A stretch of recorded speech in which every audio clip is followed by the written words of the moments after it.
25 Years of Vampire the Masquerade presents My Two Deputies.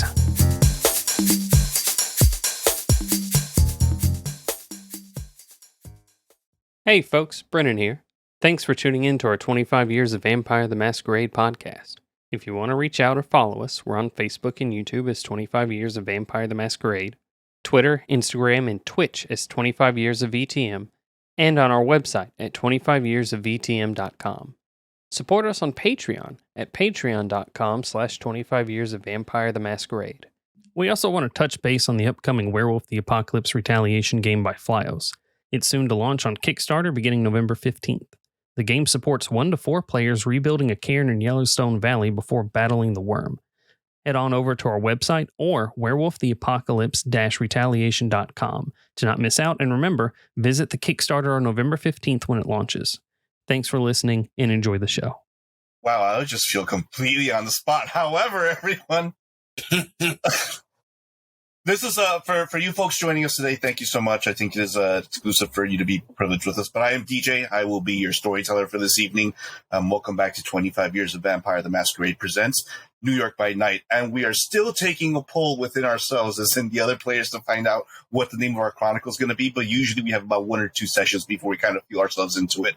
But joining us today, we have Mighty Mike, who will be playing our sheriff, John Rivera. Mike, say hi to our crew.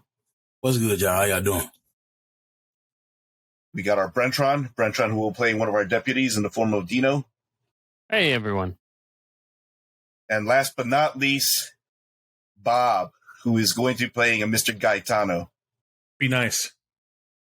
Be nice. Hi, everybody. Be nice. That's all I'm saying. I want to say something here real quick, if I could, DJ, if you don't mind. Go for it.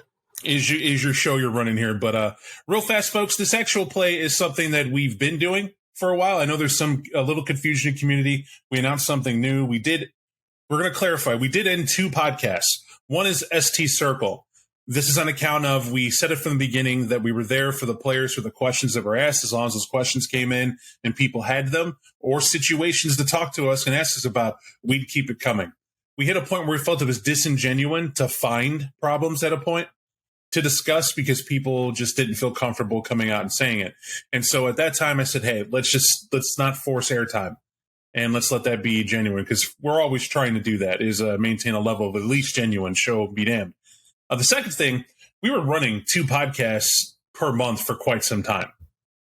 You may not think anything of it. You may think a book's a book, a review's a review, but when your pages are like 175 and a community of people who will grill you for saying something that's just an opinion, and you have to battle that, or people are upset that you go one direction or not, and, that happens. We're in the business of that, knowing it'll happen. This adds up. It develops a level of burnout for the people doing it, because we love doing it, we enjoy doing it, and there are a vast majority that like hearing it, right? I think it's like over 33,000 listeners worldwide, and that's fine. But that 5% that does chime in, and they're just aggressively, just getting at us and making comments and doing whatever.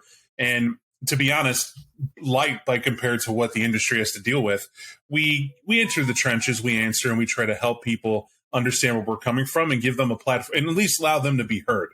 And what we decided is, we felt our quality was dimming. That in doing 2, we were doing Requiem, and we were also doing Werewolf the Apocalypse. We had those 2 going back to back. We had our teams split, and then we started rotating them in to try to liven it up and do things like that. What ended up happening is, you had sometimes we're up there and we're talking about Requiem, and it's hard to do that when the book of Requiem that you're going over, you're not even running a Requiem game anymore. That used to be our rule of thumb. If we're going to talk about a game, we're going to run a game and get that going so it stays fresh and we're using it as well as talking to it. But at a certain point, we realized something. It's Requiem is of what we're talking about is not that ultra popular anymore, especially with the launch of V5 and whatnot. So V5 and V20th was there, but that was that. Doesn't mean it was bad. We ran its course. It went as far as we could have taken it, minus 4 books that we felt someone else could have, we could take that over at a later date and be exclusive. So we made the decision to step it down, but we never take away without adding something to. And the add something to was, well, we want to do something exciting, a different way to review things. because I feel as when I taught, I did it at a just a brief thing. When I was taught to teach, it was always you can lecture somebody to death, but not everybody is a lecture-based learner. Some people got to see it done. And that's really why we do this actual play, is so you can see some of the stuff we do with Vampire and how we might do it to give you an idea of what to do and ramp off of it. However, there's a different way to do reviews too. And we feel that there is a exciting way to do it. We have it coming. I'm asking you to bear with. We don't even know what to call it yet, but we're going to launch it. What is that launch date we had down there, Brennan? Just so I can get that exact, since we're being... It's like 2 week, not a week after next Friday. So a week and a half at this point. So in production, you're going to see probably a couple releases for it to understand what we're doing. We're going to first discuss it. You'll get to see that, see us discuss and how we get that out there, what we want to do with it. Then you'll see a cast chosen for what we plan on doing. And then you'll see probably some different faces that are maybe not initially, but that's because we always want to prototype when it's embarrassing. When we can look like an ass, you're used to seeing us. So if we screw it up, you know who to come to. And that's okay. But we don't want to discourage anybody new who's getting into or maybe on. We'll let them come later when we could shield them a bit. And that's the idea. But it will be with an intention to review, but to get more in depth. We want to get more in depth. We want to put more. I'll be honest. I want to take the bullshit out of what's out there right now. And what do I mean by that? Somebody comes and tells you this book is great. That's fine. But why is it great? And are the things they said it was great, is that true? And if they're telling you to buy the book and find out for yourself, you kind of feel like you're being taken for a ride.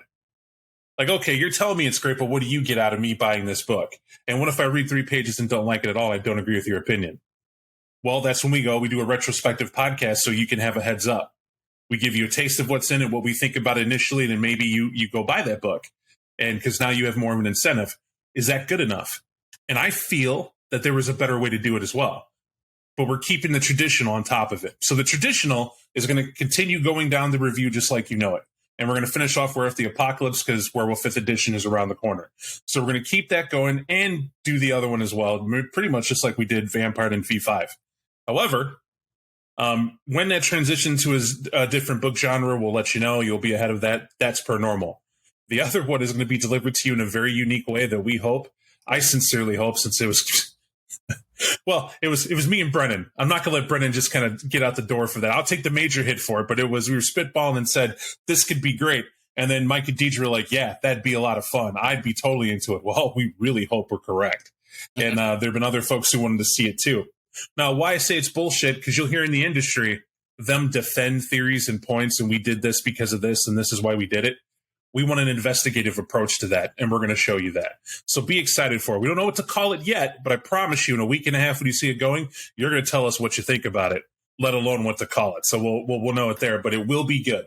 And the final shoe I want to put down, and it's not the final shoe, but we're giving something more to the patrons. I felt for years that for those who support us to be there, I'm going to let you in on something. Mike, Brennan, and DJ are some of my biggest supporters from Patreon. They actually, on top of it, volunteer their time.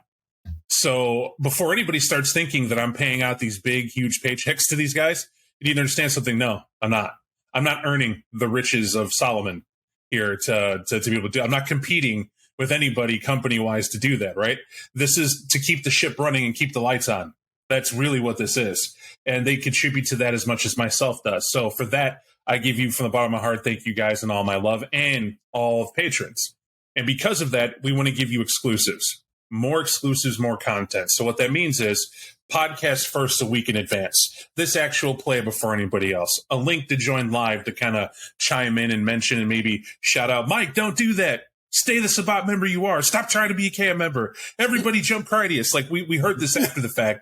And I was in the Phoenix Crusade and was like, that'd be awesome to do it. And Brennan said, I know a way. This is that way. But we don't want just anybody to be able to do that. That's a privilege to our supporters as a thank you continued. And we're going to continue to look for that value to give to you for that behalf. So please stay with and bear with and understand the value that is. And also, as I warned you about several times and opinionated, you are the breeding ground for new and fresh ideas. Because you, the patrons, if you don't like it, I don't like it. That's what it comes down to. But it is a voting majority based. That's how it goes. If the majority of people like it and only 3 don't, sorry, I'm going to go with the majority. That's how that works out. So I just wanted to clarify that, and that came directly from me. So you can't say, side talk with someone, blah, blah, blah. No, that's straight from the camp. And that's how it goes. And without further ado, I'm going to turn it back to you, DJ. Thank you for letting me take that time spot, bud. You got it, sir. You got it. All right, folks. So our story actually begins where we kind of picked off. For those of you who are privileged to listen to us for Session Zero, we know that we're playing in New York. To give our new listeners an idea of where we currently are with New York, it is going to, and as Bob had mentioned the time before, our first definitive time in which mid-September, I would say, of 2022, we are now in a New York that has vastly changed since last we had remembered it. There are many things that have kind of taken into effect as we have currently started. It has been 3 months since our sheriff and his deputies that we're taking a spotlight on have been taking over their positions.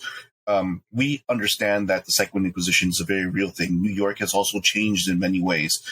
For those of you who take a look into it, the world of darkness is very pervasive, and long gone are the days of the Giuliani Times Square in which we had a lot of Disney and people running to the Broadway plays and such. Now we have problems that happen on the street, problems that exist during the day that much bleed into the evening. And what we do is this evening, we are going to focus on a call that gets sent out by the prince to our sheriff, Mr. John Rivera. She asked that you meet her at this one location very close to the meatpacking district at a restaurant known as the Fig and Olive. You're very well aware that our prince, Alan Penhart, has a penchant for at least attempting to keep heirs, considering all things regarding New York. Oh, for sure. That seems routine. I'll make sure to tie my tie well before I head out that way. All right, sir. Do you choose to go it alone this time? Yeah. She's asked me to meet her. She would invite my boys if she wanted to see them, and of course I'm going to pass it along to them anyway. So no worries. I'm going to call you back. Can I call you back when I get that invite? Wait, what? I'm going to call you. I get an invite. I need to talk to you. That's not precisely what I meant, but you can certainly call me. Okay. So let me backtrack then. This is it's the rust of me as a player. What I thought I had heard was that you were invited. You said, of course, you're going to invite your boys. I assumed what that meant was we get a text message or at least maybe a letter. Oh, no. What I was saying was that if the prince wanted all of us, she would ask for all of us. And I can't think of what she would tell me that I wasn't going to tell my deputies anyway. So. Got you. Understood. Like.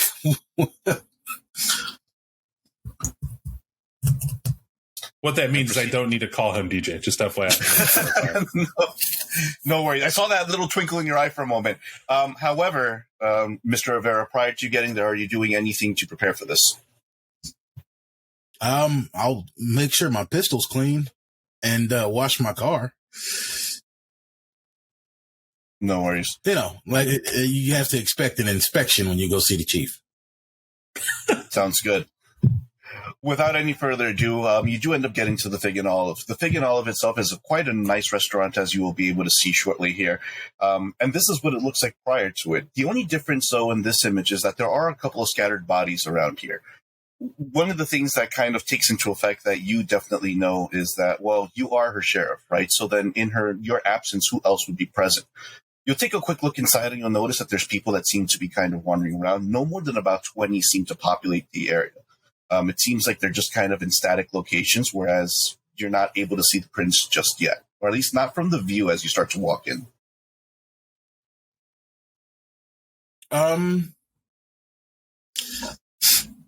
You know what? I'm not gonna ask for her. I am going to take my time, if I can, walking through this restaurant like I belong here and look for her. As you'll walk by, you'll hear a couple of conversations in the background, just kind of like in and out, going like, hey, so how much did you get paid? I don't want to really talk about it. Why? Aren't we in the same troop? Yeah, no, but it's cool. Listen, all we really have to do is just kind of stand in the fashion that we're doing so, just raise the cup and we're doing it. Wait, you're getting paid meal on top of this? Yeah. And a recommendation? Yeah, no fucking way. Really? Yeah. And the conversations just spill in and out as you start proceeding and walking through the establishment. You will find the prince seated very neatly against, I would say, a table that faces the pier itself. I'll pause at at a respectful distance, and I'll just say, madam. Rivera, that took you some time. I needed to look the part. And what's with the actors? She'll smile at you. It's easier to make it look like there's more people here than the olden days when we used to clear out locations. Keeping on airs it's at least fun to do. Indulge me if you would. Of course. No problem here. Should I sit? It's going to be short or... She smirks a moment. Well, since you ask. She'll extend her hand, pointing across from her. I'll pull out a chair at the seat she designates with a little bit more than a smile. How have you found work so far? It's been pretty straightforward. I spoke with Kadir. He was more than accommodating. I feel like I'm adjusting well. I was going to call you and you beat me to it. So things are going great. What's your definition of great, Mr. Rivera? No news is good news. That's my definition of great. I'll be beating feet later tonight to see what I can find in your domain. But right now, no news is good news. She draws her eyes away, but for a moment to take a look at some of the actors before she simply taps her fingers across the table and looks in your direction. No news for you might not be bad news, but no news for me means something, Mr. Rivera. I won't say too much, and this is the reason why I decided to fill this establishment with actors than anything else, because I'll not suffer the same thing happening again. News is what I need. Are you aware of the situation of what's happening within my domain? I'm aware of a couple of things, but what I've been told is that there is a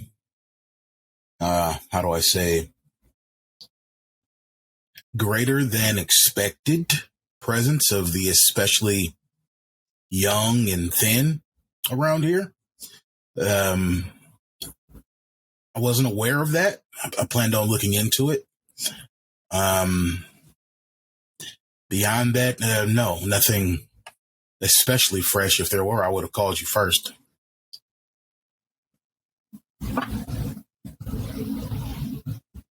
Amongst other things, we do have the Second Inquisition to deal with, certain organizations.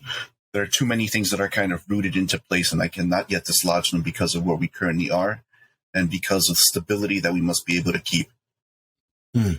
Post-Calibros word, so to speak. Sometimes I wish that old codger was still around, but he actually just likes keeping to himself.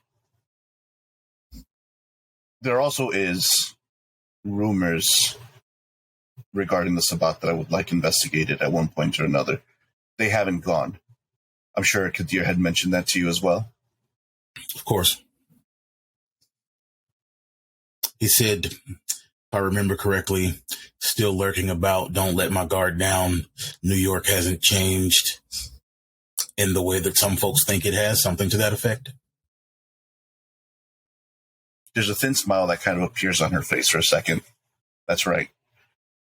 I actually do have something for you and yours to take care of this evening, though. Something of sensitive nature. But of course, I believe that it's within capable hands. Is that correct, Mr. Rivera? Absolutely. I need you to go over to this location clear near Washington Heights. It's called, what was the name of it? And she'll dig through her pocketbook before she pulls out a name. El Deportivo, I think is how it's said. It's a social club of sorts. Okay. That's the one. It's headed by this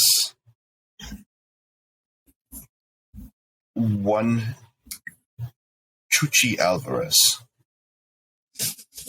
who seems to have taken something from me. of rather great importance. I think it's because of the changing of the guards or otherwise that he chooses to test me. I would like you to make an example out of him if necessary. And furthermore than that, seize any and all assets he has. If you find anything of importance, I will be quite happy to have it retrieved. That seems reasonable. First priority. Sure. Do you know Tucci's nature? One of us, perhaps? Oh, well, if you're asking whether or not he's an upstanding member of our society, then I will greatly tell you that I do not know, or at least I cannot remember. You see her roll her eyes for a moment. It all depends on how this evening goes with him. Still, that makes sense to me. Right away, ma'am. Anything else? If you happen upon something interesting, well, you know your duty. Of course. I'll go to push back my chair, DJ. She'll simply smile, and she'll stay static, almost like a statue, watching you. If she's not gonna stop me, I'm gonna push my chair back in and leave her to her meal and get to business. All right. Then you will simply depart. Everyone will still be acting the role. She will simply stay in her location. Fellas, phone's ringing. Who would you call first? It's relevant. Gaetano. Oh, I see how it is. Gaetano will pick up like he's been sitting at the phone, hoping to get called. Like it's quick. It's like maybe I'll ring. He's like, yeah, what do you need? I got all this going on. As you can hear, like maybe some bar music playing.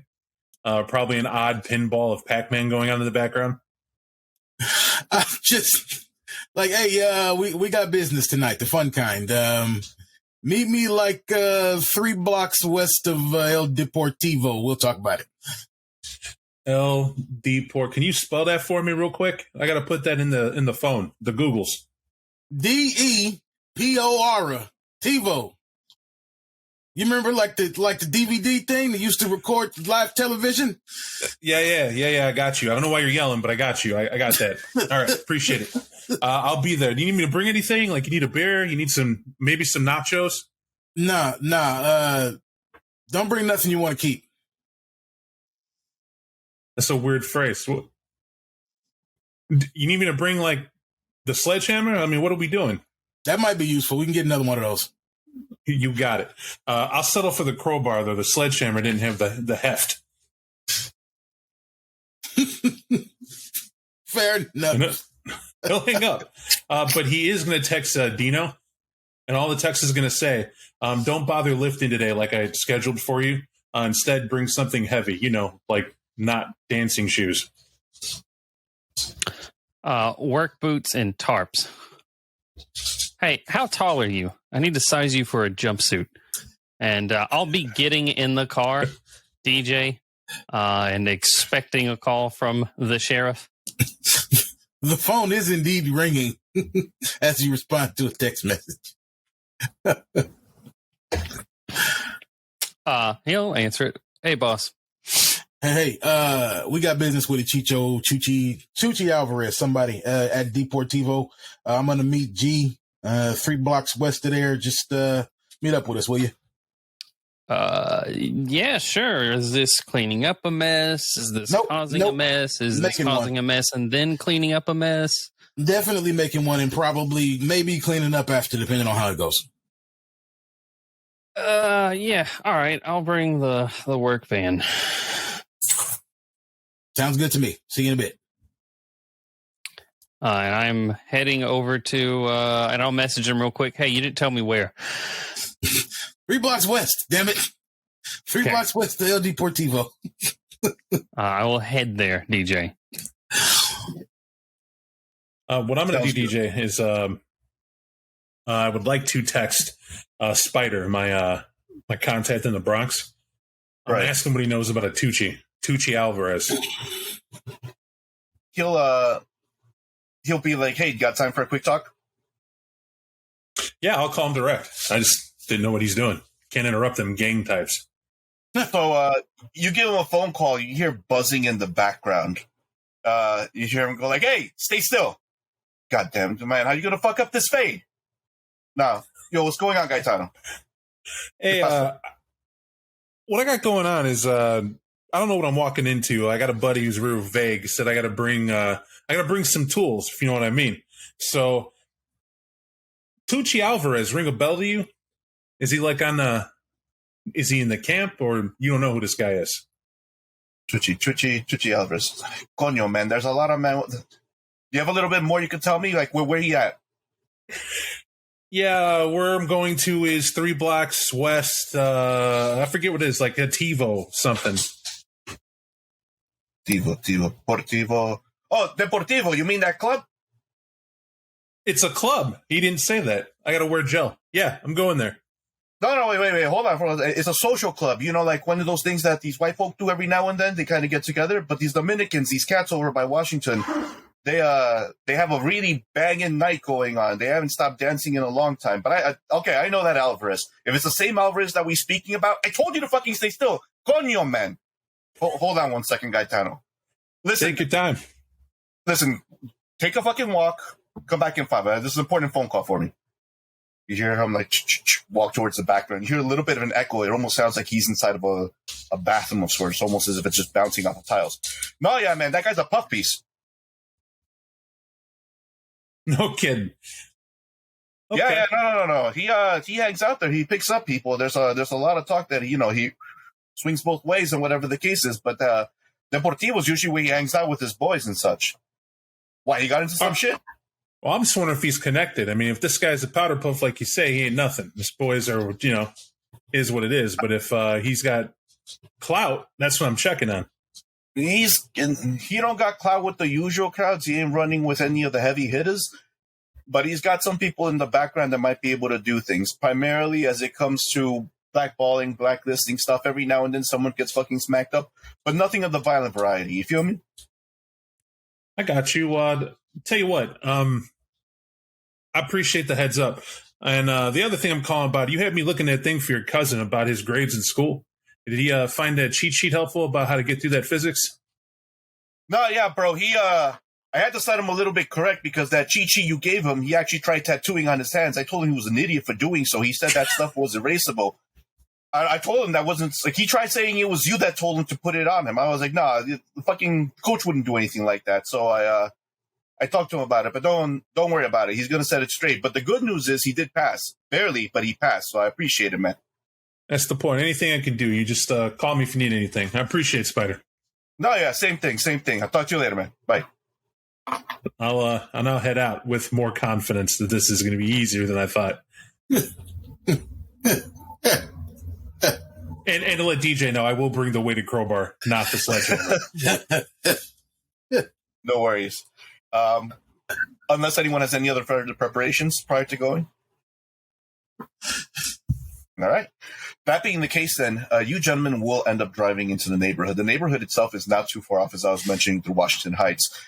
It is a very big Dominican community that you're going to start passing through, right? The streets are pretty much very narrow as you start going through. Parking is near impossible for the most part. There are going to be bodegas littering the location, many shops that do end up coming along the way. You've at least, maybe the Deportivo isn't a spot that you've kind of passed, but it's one of those places where you know by the neighborhood that you're driving, it's not going to be anything fancy. It's kind of the same way you might find missionary churches that are kind of baked into the block. So it's not like they have a place of worship as much as they have a rental space that was just converted into something else. And that's kind of what you're taking a look at. This time of the evening, we're probably saying closer towards around 8:30 or 9, even with traffic. You still see a couple of people walking through the streets. September being what it is, everyone seems to be gallivanting about and having their conversations, but it isn't hard for you to kind of find your parking spots, given some time. All right.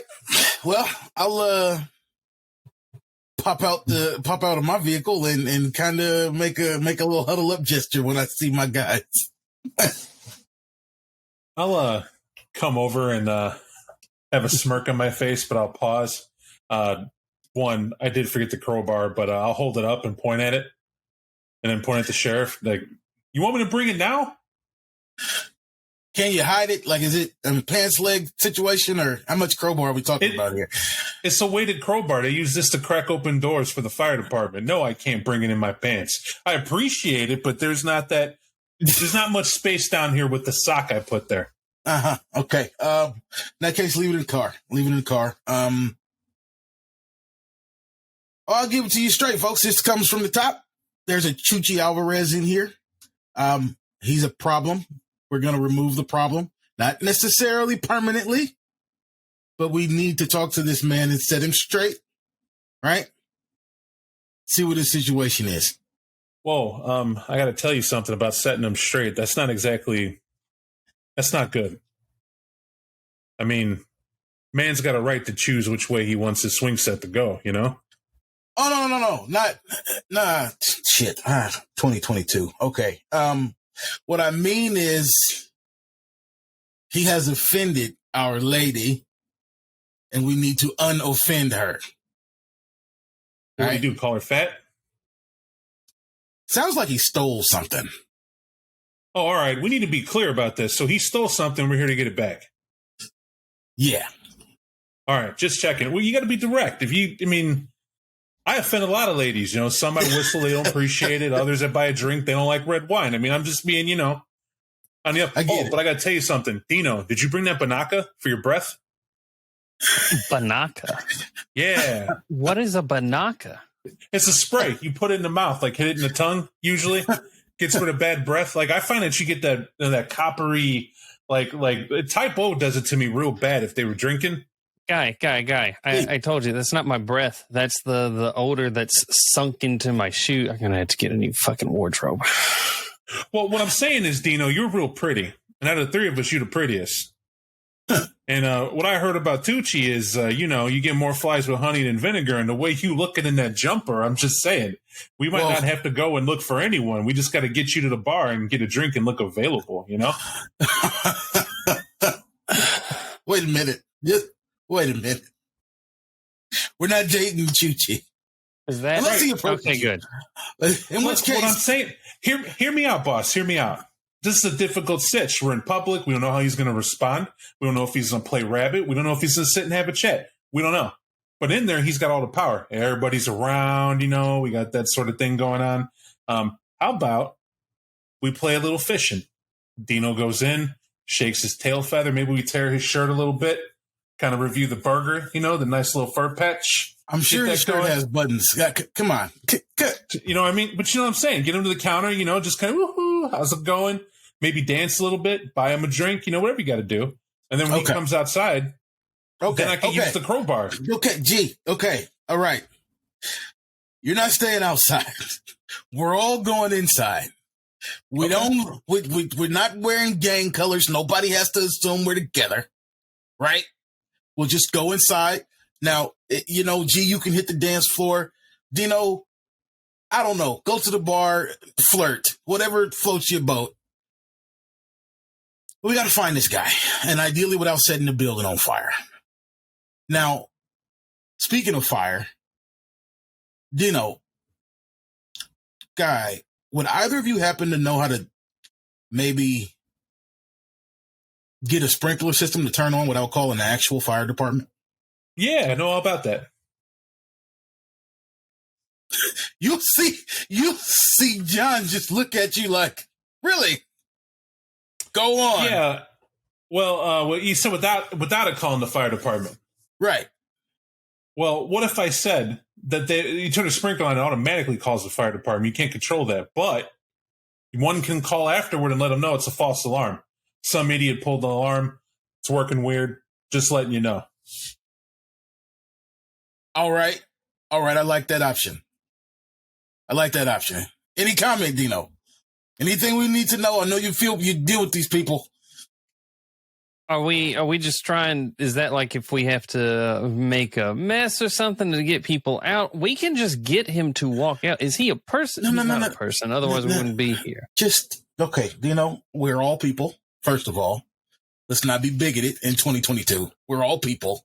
Second of all, You know damn well that ain't what I meant. second of all, this is in the event that we need to clear prying eyes out of the building quickly. I can just get him to... Okay. That might work. It might. As a matter of fact, I fully expect you to take point in here. But if it doesn't, right? But, okay? Okay. All right. All right. Tucci Alvarez, right? All right. So our target is Chuchi Alvarez. The plan is we play nice first. The backup plan is we hit the fire alarm and fuck shit up. Are there any questions? Well, there's a comment. Be careful, Dino. Tucci's nickname is Touchy. It's Tucci Touchy Alvarez. So, might get a little handsy. It's okay. Don't worry about it. I don't judge. Right. You shouldn't either. All right. I will refrain from judgment. Is this the place? Yeah, it's still Deportivo. It's 3 blocks that way. I came down here so nobody would see us talking. All right. Boss, I don't speak Spanish. Oh, it's even better. They you don't look like you speak Spanish. Okay, all right. I'm just making sure. I didn't know if there were any prerequisites. If the syndicated I Love Lucy taught me anything, you don't have to speak Spanish if you're white. You just got to be the arm piece for the Spanish guy. They love all that. They'll teach you how to samba, salsa, they'll say sweet words to you. It's a romance language. Let it work its magic on you, Dino. It'll be all right. I'm Rivera thanks to my dad, not to my mom. Let's just get this done, okay? All right. And I'm going to head towards the club, DJ, finally. I'm not in a jumpsuit, by the way, nor am I carrying like a tiling saw. Just Dino's normal dress.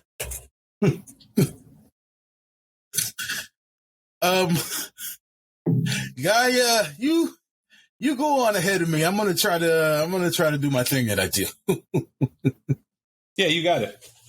I'm gonna be walking behind Dino, and I'll occasionally whistle like a cat call, just cause I just think it's fun and seems to fit Gaetano. So as he does so, you will reach. I posted up an image for you folks there, but you will reach the club on the outside, the social club. It is once again completely unassuming. Right next to you have a tobacco shop. It seems like another business takes up the corner, and that business itself is once again one of those missionary locations in which is, the Fifth Evangelical Church of X, Y, and Z happening in the background, along with a spa that seems to be right above this location. However, the only thing that gives you an idea that it is being currently occupied is the show of people actually standing outside and smoking. You'll hear the music just kind of booming from like the windows itself. A lot of merengue seems to be kind of playing in the background. A lot of the classical hits that you already heard kind of growing up. Maybe not so much for Dino, but a lot more for Guy and perhaps maybe for Mr. Rivera. But the music is bumping loud. The people are kind of standing outside. You'll see them kind of just pacing back and forth, not only kind of dancing to it, but they're having conversations. There's a lot of hand motions going and seem very, very spirited. Do any of our folks actually speak Spanish? Gaetano speaks neighborhood Spanish. Grew up there. But no, not fluent. I'm conversational in Spanglish, yes. So the conversations are pretty much like, oh man, you should really go in there. She's dancing really good. Or like, man, the other one, it's like, nah, man, he ain't dancing as good as she is dancing in the first place. There's a lot of like, it's the club scene, right? There's a lot of like high spirits that are going on in there. You don't see anyone at least on the outside, no one seems like they're in any way, shape, or form upset. It seems like everyone happens to have a good time. It's almost heartwarming for those of you who are neighborhood folks because you don't have a fight breaking out. And it's very, very rare that such a wholesome scene, or at least from the outside, seems to be the case. But as you do approach, you're met with, of course, a person just standing at the door. It seems like it's a guy just taking entry money. I'll head up to the entrance. There's someone trying to get in, DJ. The person at the door, oh, hey man, how's it going? It's going pretty good. What is there a dress code I'm not matching here? No. I just wanted to make sure that that you know what you're walking into. Of course, Social Club Merengue night. It's gonna be 15, brother. Yeah, I'll pay him the 15. All right. I'll turn around because the guy's right behind me. Yeah, I'll pay him 30. He walks Dino first before he takes a look. He's like, "Oh, listen, you two have a good time, all right?" Hey, thanks for it. I'll slap Dino in the ass as he finishes the payment and I walk by to head in. I'm heading straight for the bar. As you do walk in, the place is deceptively big.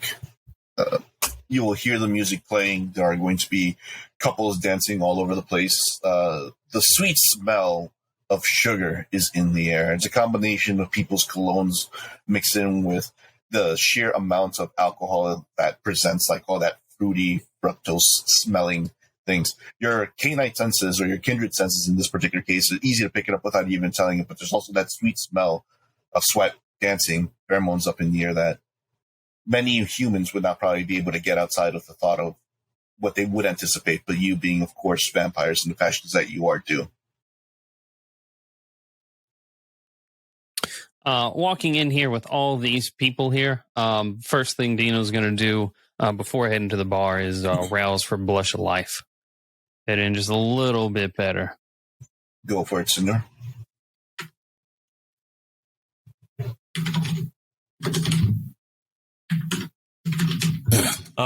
Gaetano will realize that he forgot something. He'll go back to the door guy. Of course. You'll head back to the door guy as he heads over, and he'll see you walk out. He's like, "Hey." It's a real pain in the ass, man. I want to make sure. Is it okay with the owner? Like, I have permission to be here. Is that okay? Like, can I come in of my own free will? Yeah, you paid your boy paid your entrance. But that's it. It's okay, cool. It's not like it's like taxes on the King's Road sort of thing. All right, thanks. I appreciate it. It's a machismo. I'm just not as confident. I was raised Catholic. Excuse me. I'll continue heading in. Yeah, no problem. And then you'll see that the lady go by. Like, did he just really ask to go in? She's smoking her cigarette. It's like, yo, the man has manners. Let him go. No, I'm just saying. Just you head back inside. Gaetano's kind of lost with the group of people dancing, like having a good time. He'd like wallflower it over like distantly, maybe at the bar, but not quite. He can't dance, so he's just going to kind of chill out, keep an eye on Dino from a distance. DJ, if it is relevant or when it becomes relevant, my intent was to sneak around this building under cover of obfuscate and try to find an alternate entrance and or exit. But continue. All right. So actually, let's take care of that first, right? So your intent is to obfuscate and continue around the building, trying to see if there's like any exits that you have to worry about. Yeah. All right. So if you would you be able to rouse for me for your obfuscate? Yeah. Yes.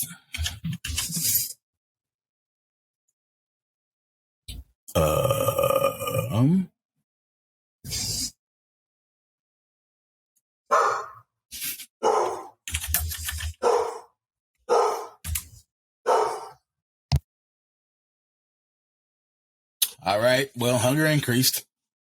You're a little hungry for the wear, but you are able to move quietly. While you're continuously walking by, you do get to see the last interaction between Gaetano and the door person. You get to hear the snarky comments from the Latina chick as she's currently standing in the corner. But you know that from your perspective, you will have to turn the corner to find that back alleyway, right? One of the things that you definitely do notice, even taking a look at the image, you just take a quick look up, and it's very easy to see that there are no fire escapes in the front. So that must mean that all the fire escapes must be on the back end of things, considering how it's kind of laid out. So easy to notice, you'll do the following. You'll just start walking towards the back, and you'll know that this is pretty much where it's not that you would ever get deliveries there, but as much as it is, that's where the garbage gets taken care of for the most part. You're probably taking a look at an alleyway that's probably no more than about maybe 20 feet wide, if at most. Okay. All right, just one more little minor thing. I am going to see if the door is locked. I'm expecting it to be. What happens if I make loud noise, like, say, trying to break the doorknob or door handle, whatever, to the back alley? It's one of those things you have to find out. Well, no, that's what I'm saying. I intend to do that. Take advantage of my my unseen passage and see who comes outside. Well, the moment that you interact and cause that noise, you'll break your obfuscate at that time. That is a fair point. I will do the same thing, except be sneaky. I don't. What is the term? Doorbell ditch. If I have to rouse again, yes. If I have to rouse again, I will. But this is the penetration test. It's important. So your intent is to do what? To break in? Right. Mike, just so you know, penetration test has very different meanings for people that don't know what that is. I'm not saying the double entendre is unintended. So are you doing this by... are you doing this using tools? Are you using this using ideas of such how, or are you just brute forcing your way through?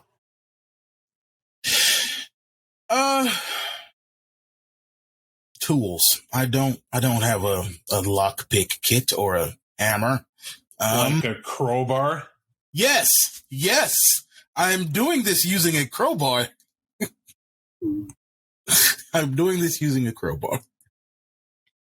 All right, sir. Give me your strength and larceny, and I will give you an additional die for the crowbar itself. The difficulty for this is going to be at least 3, though. The reason as to why is most of these doors in the back don't open up. They're usually one-way doors, specifically because they're made so that people can exit out. Most places of business are usually going to have that there. The only differences would be, of course, when you look up, there are those fire escapes. That makes sense to me. And don't forget your 2 hunger there. What kind of sheriff can't sneak back in? Oh, the point isn't to... Come on now. Don't. I just don't know why you didn't come in behind us if you were already obfuscated. Because that wasn't the point.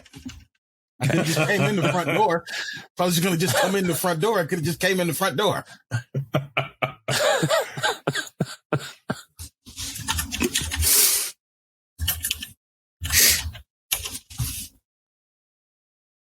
Aha! I think that means I see. success. Well, technically speaking, you do get the successes. I'll let this one fly, but don't forget your hunger die next time. I thought it would include my hunger die. It doesn't include my hunger die. You used the wrong die spot, buddy. You used the wrong die spot. All right. I'll figure it out. Sorry.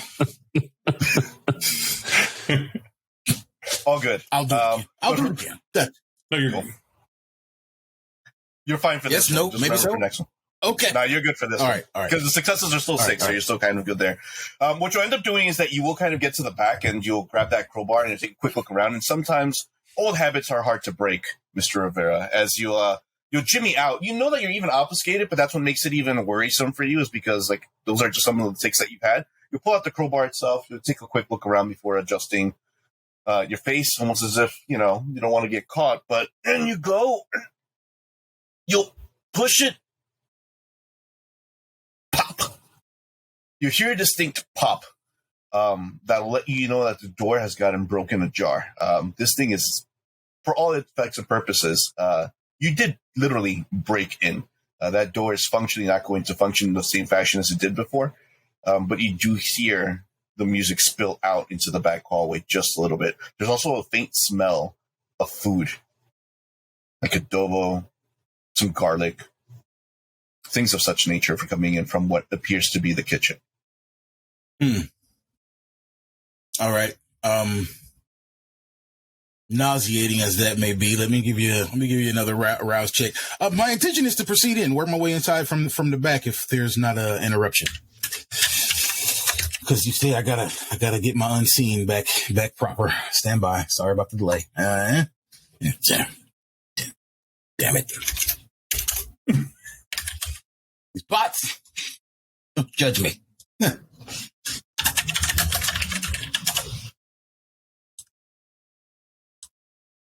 All right.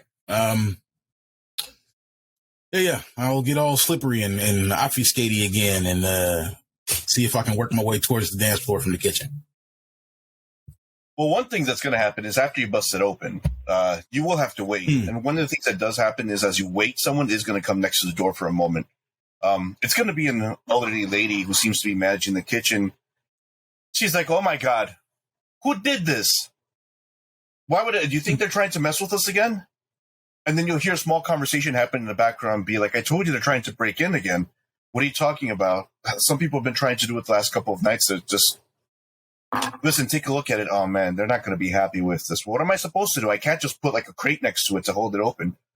So they'll open it up a second, but they'll just kind of poke their heads and just take a quick look out on the outside, which will give you the opportunity to kind of slip in. But there is a slight amount of concern with it. They're like, oh, man, someone's going to have to let them know. I'll let them know.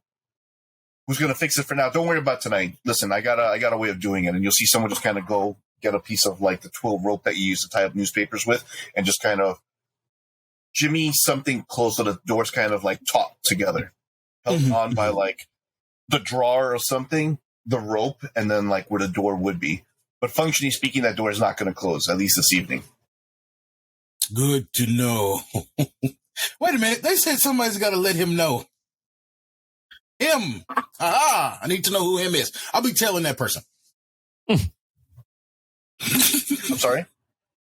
That person, whoever of the two that I heard said that they're going to let him know.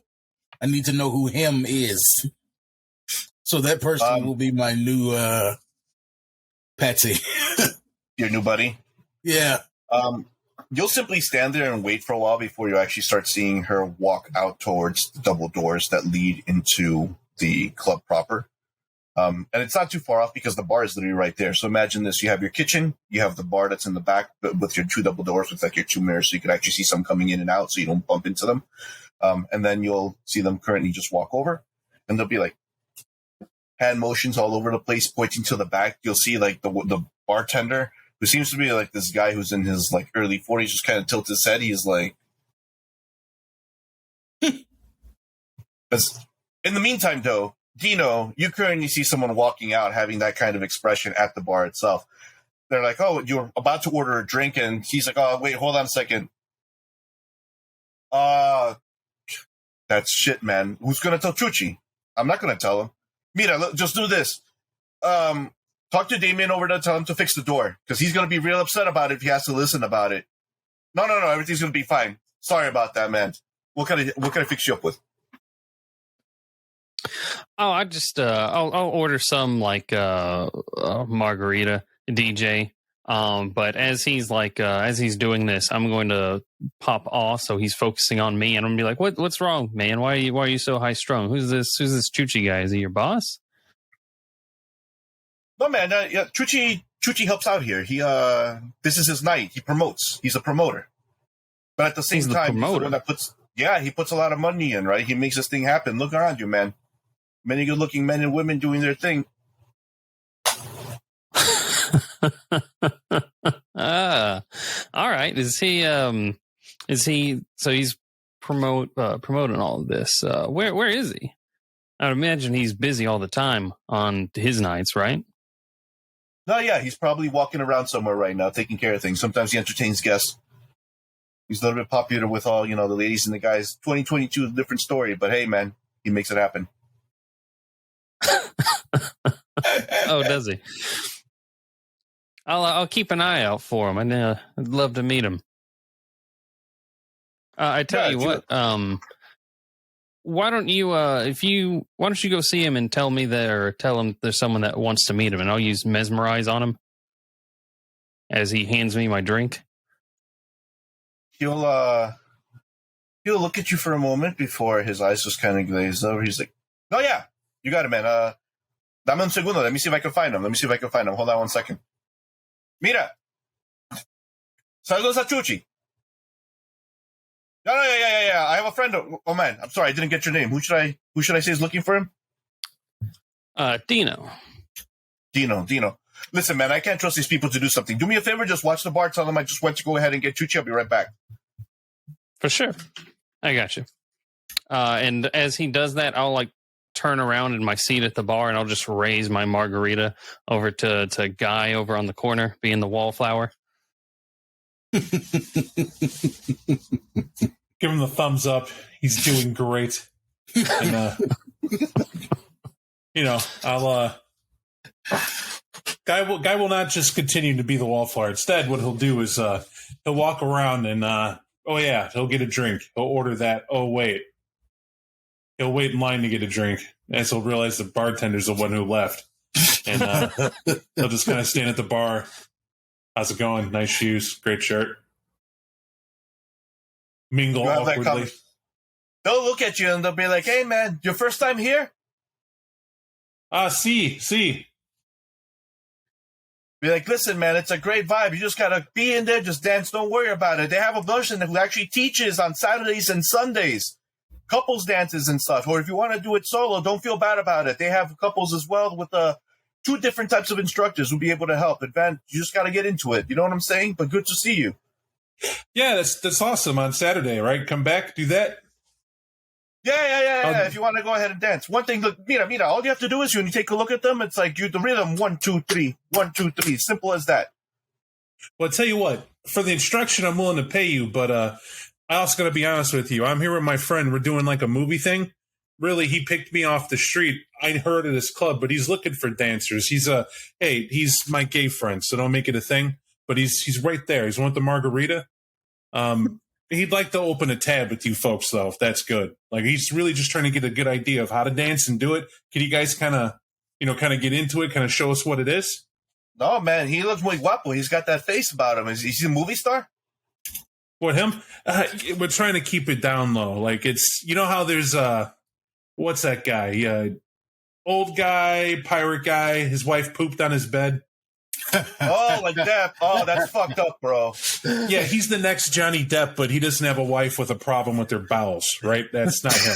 He's trying to do that. Oh, I got it. No, definitely. Sure. 1 second. I'll go ahead and talk to him then. And he'll start approaching Dino. But Dino, as he does so, he'll back off just a little bit, if only because he's the bartender come back. Bartender comes back and he's like, "Oh, man, this is the guy I was talking to about Chuchi." And you'll be met with...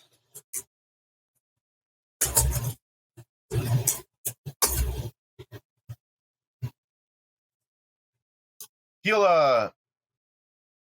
look in the face. He has that beer in his hand. He's definitely got like that V shape to him and a shirt that really shouldn't be in the fashion that it is, as tight as it currently is. He does have a gold chain.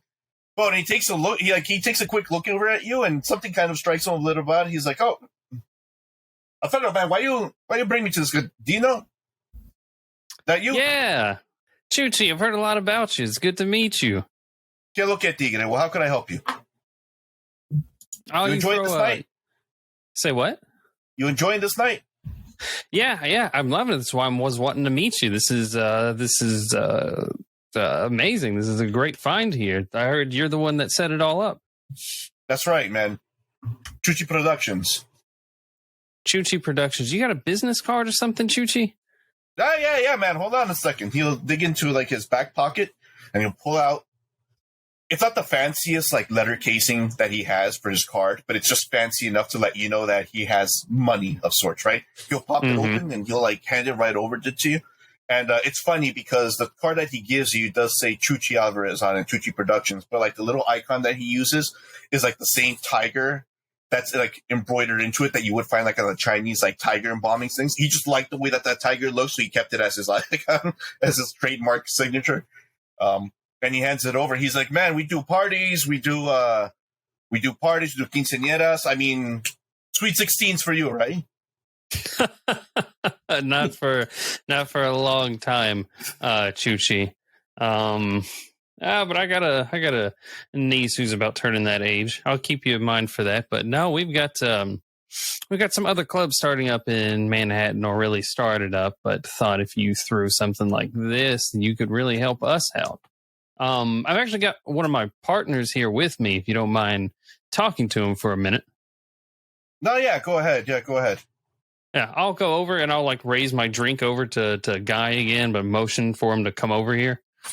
Gaetano will mimic a 1, 2, 3 pack. 1, 2, 3 pack as he's kind of coming over, bringing his drink, and he's like, "Hey, Dino, what's going on? It's working great. They're liking the drinks. People are on dance more, kind of give you that show you're looking for." DJ, when Guy gets over here, I'll stop using that all if it was still up at this point. Guy, this is Chuchi Alvarez.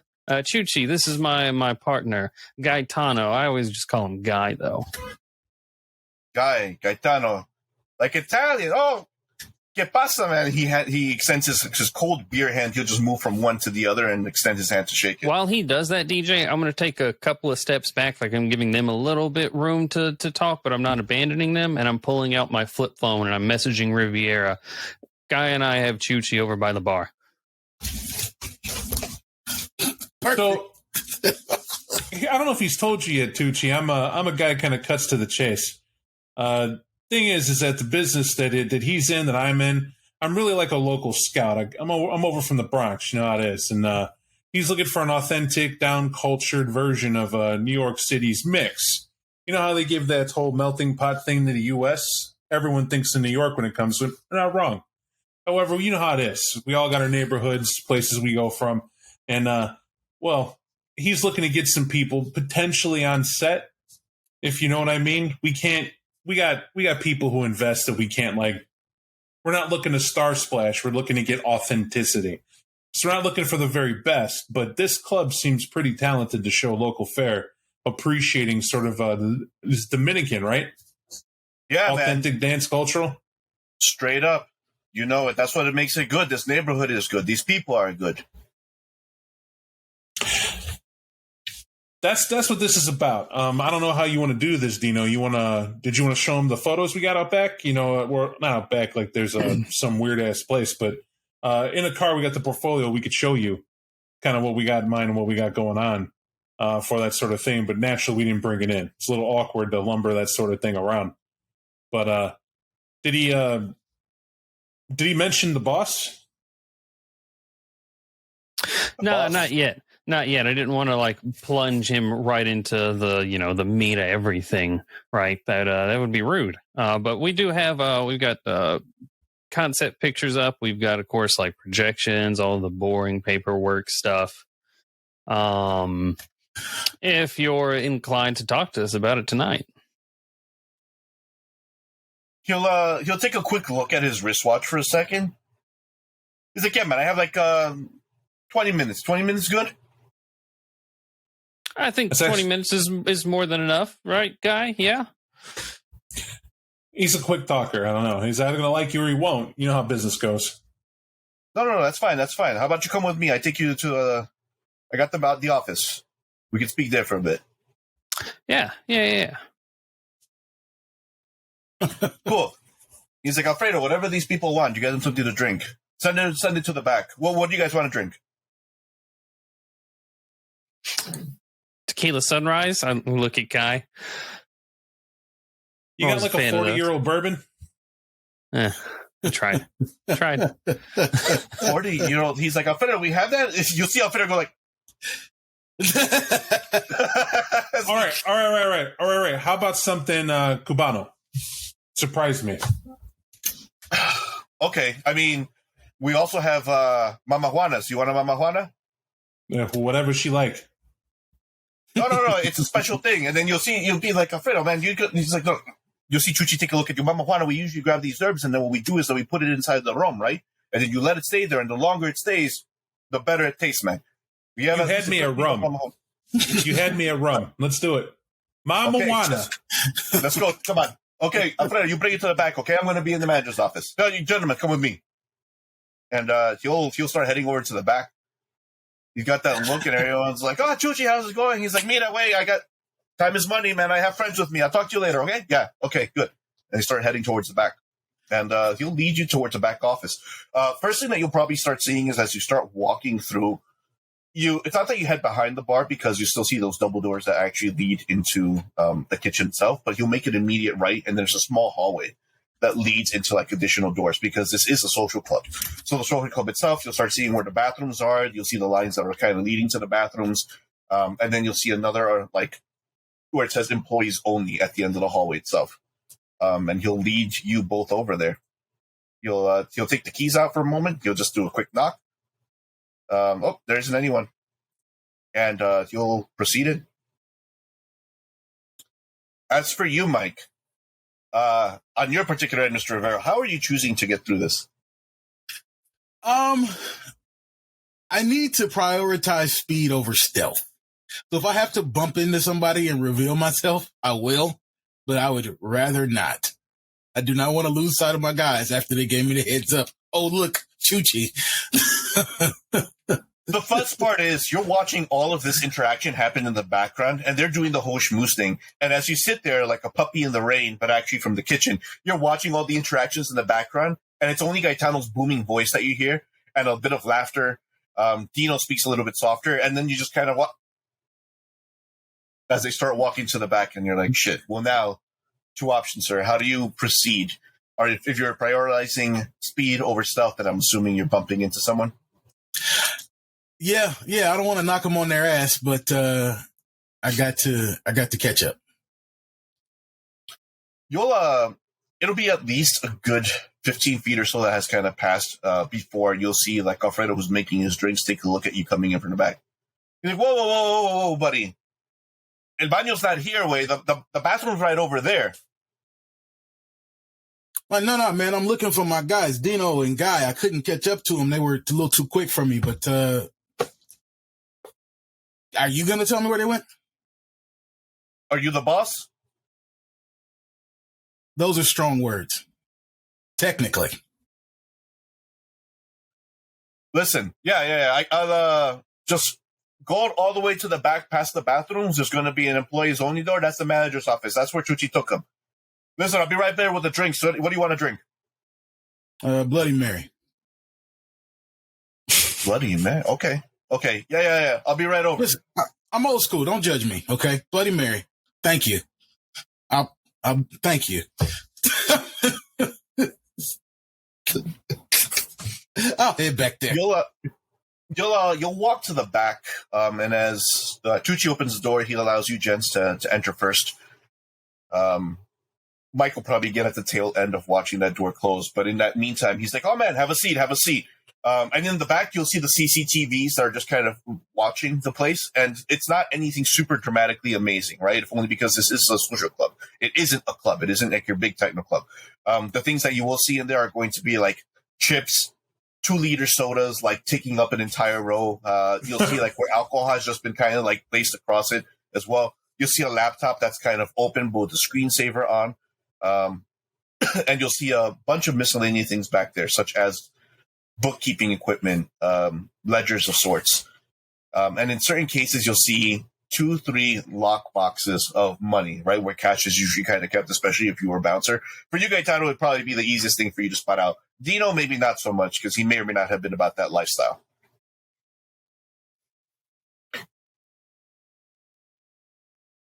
Nice digs. Pardon the appearance. I mean, the storage room, we don't exactly have one here, but I hope you understand. It is what it is. But how can I help you?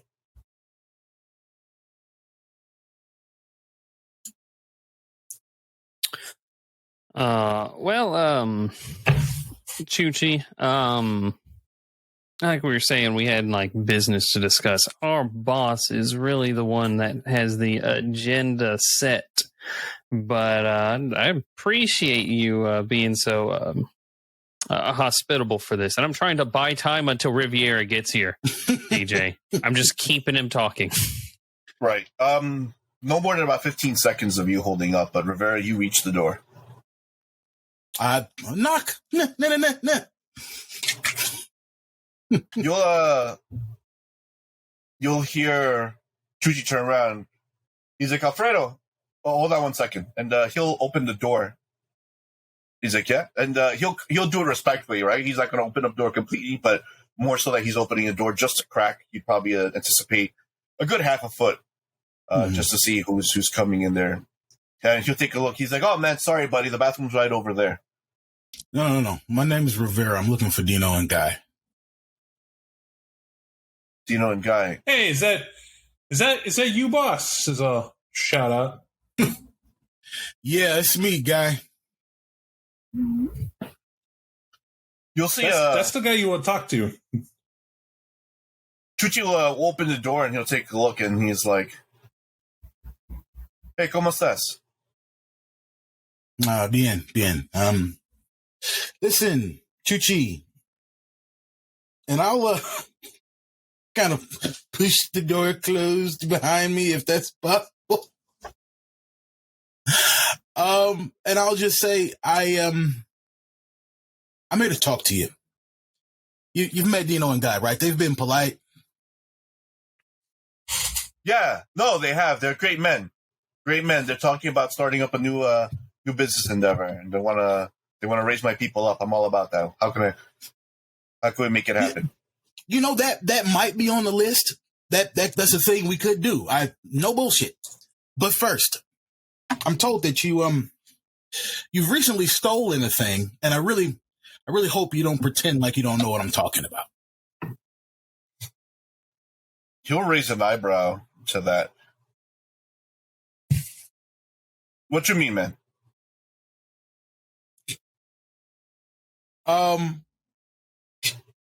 Okay. DJ, I gotta find it. I would like to use Eyes of the Serpent and freeze him in place. Okay. I don't remember if I need to arouse for that. Bear with me. I'll tell you in just a moment. But in the meantime, we'll say that you do activate Eyes of the Serpent. Sure thing. Caught off guard, at the very least, you'll see him.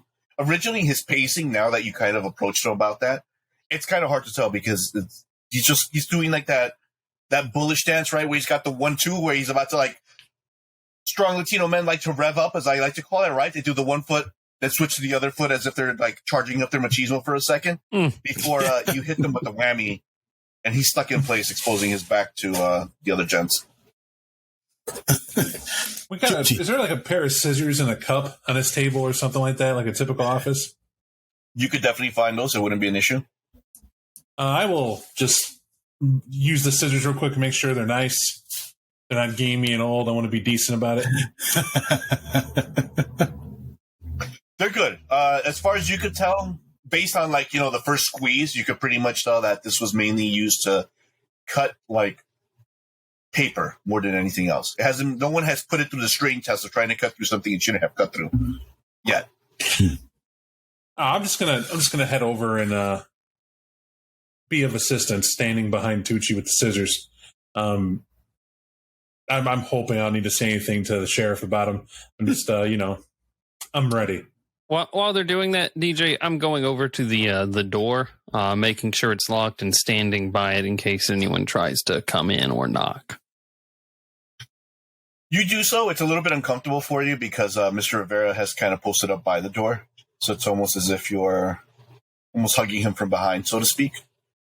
But you're more than welcome to place yourself over there. West Guy takes Chuchi's, like he's sandwiched in between. But he's locked in place. If anything at all, sir, the only thing I would need from you, Senor Mike, is going to be a roll of your charisma and presence. All right. And please include your hunger. All right.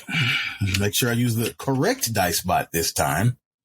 So it'll be your total pool, and then you tab over for hunger, and then you put your hunger in there, and it'll make the right choice for you. Tab. Hunger. I'm a little hungry. All right. It worked. It's sufficient. You can see that there's an original strain against you for a sweet moment before you recognize that this guy's will is in place, right? He isn't blinking. It's probably the first time in some time that you actually notice that he is kindred, for lack of a better term. But he's stuck where he currently is. Okay. Yeah. Oh, go ahead. He does say, he's like, listen, man, I don't know what you're talking about. I ain't fuck with your people. Okay. Chuchi, I know that we understand each other, and I'll just kind of gesture like this. If you tell me you didn't do what I know you did, that means I have to hurt you. And if I'm you keep clipping on his right ear off. When he says that means I have to hurt you, and I'm going to grab and cut. One wink, husnit. That's what I'm doing. Yo, no, man. I told you I don't fuck with your people. I don't go anywhere near Harlem. I don't touch any of the things that your people do, man. I don't fuck with Clark's people, bro. I know what it's like. We got a thing there. Dino will just like chuckle when he says, "I don't fuck with Clark's people." That's not who I am, Chuchi. We don't all look alike. You hear a smart knock on the door. Knock, knock, knock. Oh yeah, I got the drinks. Oh, hey, I like drinks. Hang on. Yeah, You got that, Dino? I got it. I'll open the door. I'll have to open it about like that half foot because my boss is on the other side of it. What was? Thank you for the drinks, Alfredo. Yeah, thank you. Are these all Mama Juana's? You said. No, I got the Mama Juana. I have another margarita for you, and passing them back. Yeah, the other guy wanted a bloody. He wanted a Bloody Mary. Yeah. Thank you. I'll start closing the door after I take all the drinks. Gracias, Alfredo. Todo está bien. Oh, I'm sorry. I'll quickly open it back up and I'll pass him like a 20, and then I'll close it. Oh, that's fine, man. And you'll just see him walking away. It's kind of hard for you'll notice as well as the door opens up. That's when the music kind of like bounces its way in. But when the door closes, is when it's also shut as well. So the chances are of anyone having heard poor Dino, or rather, I should say poor Chuchi having made her cry, very, very, very low. But he remains. He's like, listen, man, I ain't fuck with your people. I don't. You got the wrong guy. You got the wrong guy. Okay, I'm going to try this again, Chichi. You've seen the movies, right? You know how this works? I tell you stole. You tell me you didn't. I hurt you. You tell me you didn't again. I hurt you some more until you tell me something I want to hear. Or I clip you just in case, right? So how about we skip the violence and the part where I dismember you? And instead, you tell me what I might think you stole. What's I told new? you I don't fuck with you What did you ministry just cats. hit? I don't fuck with you ministry cats. You know that. Yo, I don't want to get in trouble with the ministry, bro. I don't. Tucci, you pick your nose or your ear, your other ear. Which one? Nose or ear? Got the ear. You got to pick one. The ear. All right. I didn't do it. I'll grab his other ear and I will slowly clip. How the other one was quick. This one's like I'm going to cut a straight line in kindergarten. It's like.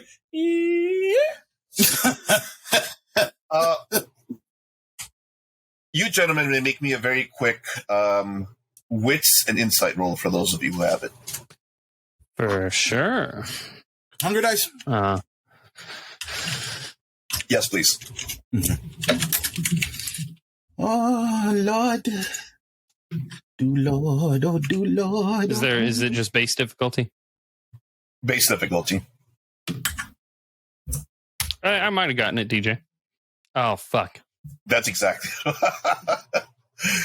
We will wait it out. All right, so we know that.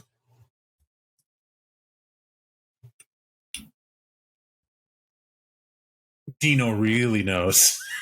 He knows hard. Dino really knows. He knows all so of you hard. know, but I will give you the opportunity, Mr. Mike, if you wanted to make a reroll. You could you in V5, of course, you cannot reroll your hunger dice, but if you wanted to reroll any of the other criticals that you have rolled there, to not have a messy one, the choice is yours, or you can let the dice roll as they will. Well, I mean, so this might be a learning moment for everyone. You say re-roll my other criticals. How do you mean? Is there something I can do to keep this from being messy? Yes. So in V5, you may roll up to 3 non-hunger die, up to and including successes. They don't necessarily have to be failures.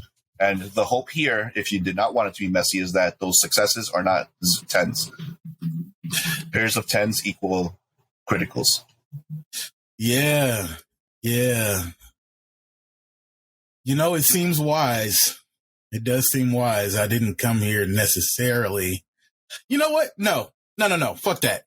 She didn't say I need to protect this guy. A messy critical it is. Very well. So for the three of you, here's what you currently end up viewing. You actually see, it's by the time that Gaetano starts doing the slow, turkey carving of his ear as he starts to kind of shear it off, that you will notice his eyes starting to, as they dilate to a certain degree, and his fangs starting to distend. This man is near, or rather was near, the point of entering frenzy and barely holding it back. But fortunate or unfortunate as it might be, you see Rivera just kind of lean into it. He's like, I don't know. And as you see him with his nice golden Ophidian gaze upon Cortucci, he leans into him. He's like, I don't know why you're just holding back. You could just let it go all right now. And you'll see Chuchi's body just completely tense up, and he is now in the midst of frenzy, but he's stuck where he currently is. But you'll see his body coil up like a snake's. All it takes is for someone to not look in the right direction for him to unleash. Well, for things of this caliber, I am not a deputy that carries a pocket full of stakes. That's not my style. I am one such guy, though, that does have a pair of scissors and is not unhappy to use them. But for cursory glance, I'm going to go back to Dino. I kind of feel he wants to kind of muscle this guy. I mean, did you hear what he just told him? Like, if you want to let go, do I let him jump? Do I hold him? Do we... hold him back. I know what I can tell what he wants. I'm not even against it. We just got to get what he has first. Otherwise, what's the point of all this? How about? I got it. I'm gonna just go back over, and I want to grab Tucci's shirt and pull it up over his head, but then lift him and slam him into the wall and hold him there. That kind of works. It's not bad.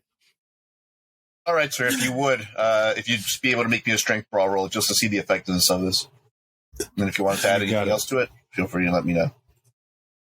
Oh shit!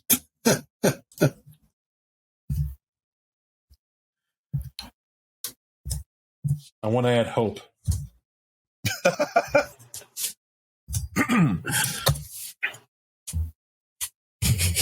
I like twos.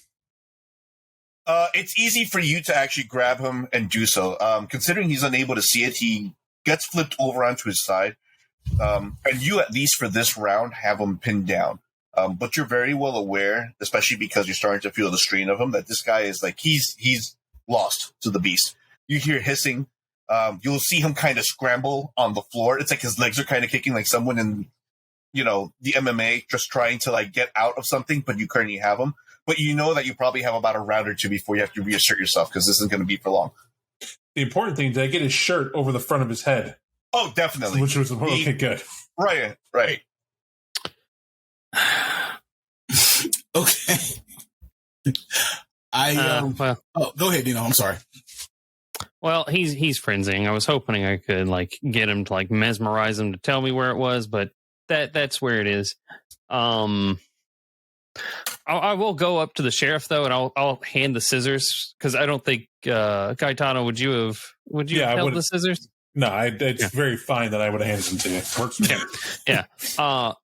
I don't.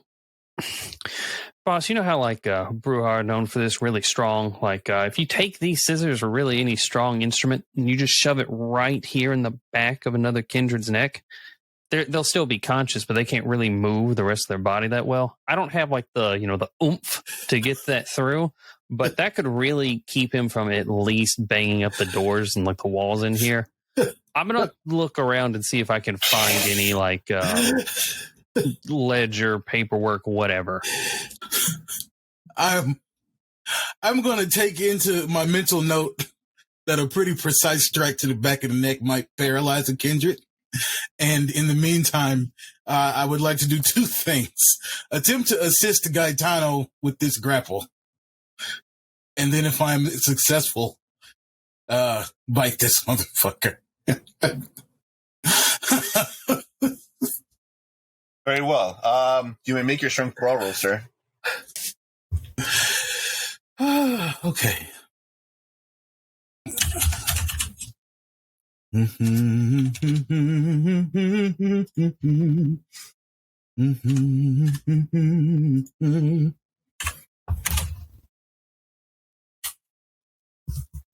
Thank goodness for hunger dice.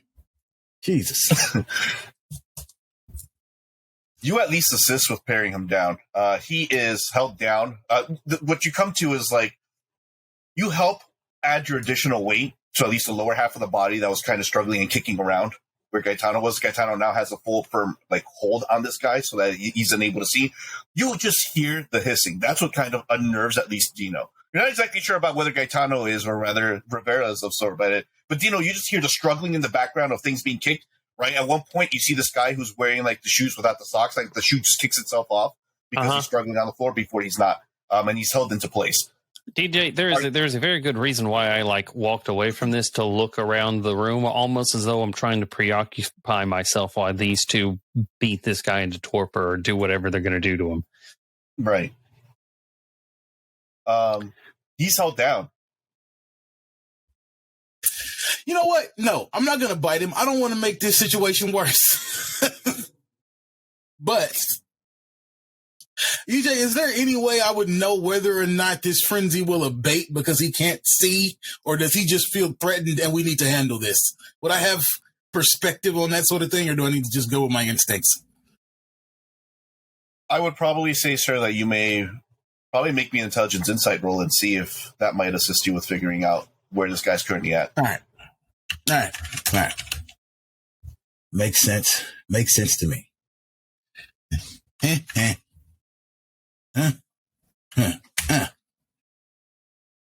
Jesus. One success. He can't see anything, so as of right now, he doesn't know where his target currently is.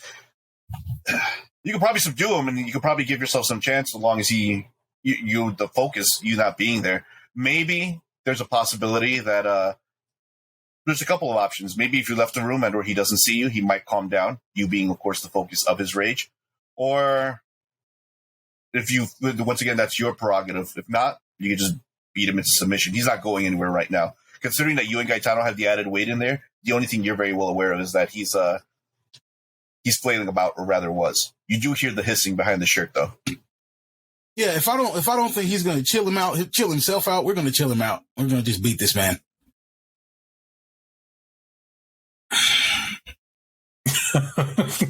If you're looking for a confirmation, I'm following the lead of the sheriff. If me pinning him wasn't enough, if we start laying blows on him, we're going to turn this into a very painful scene from the Goodfellas. And just wear out the shoes. That's what we're going to do.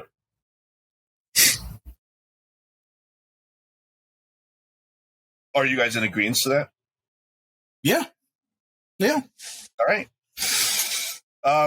If you'd be able to, gents, describe to me how you would like to subdue Portucci.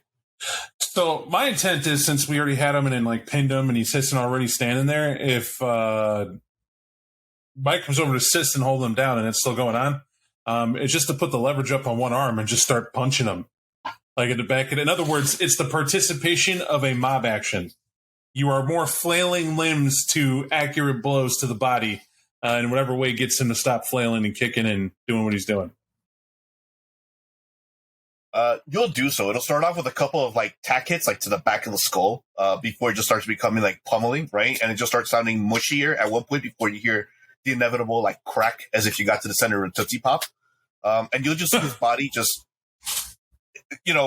if this had been a human, you would see the dead nerves kind of like trickle around and just kind of continuously spasm out. But you'll just see him go inert.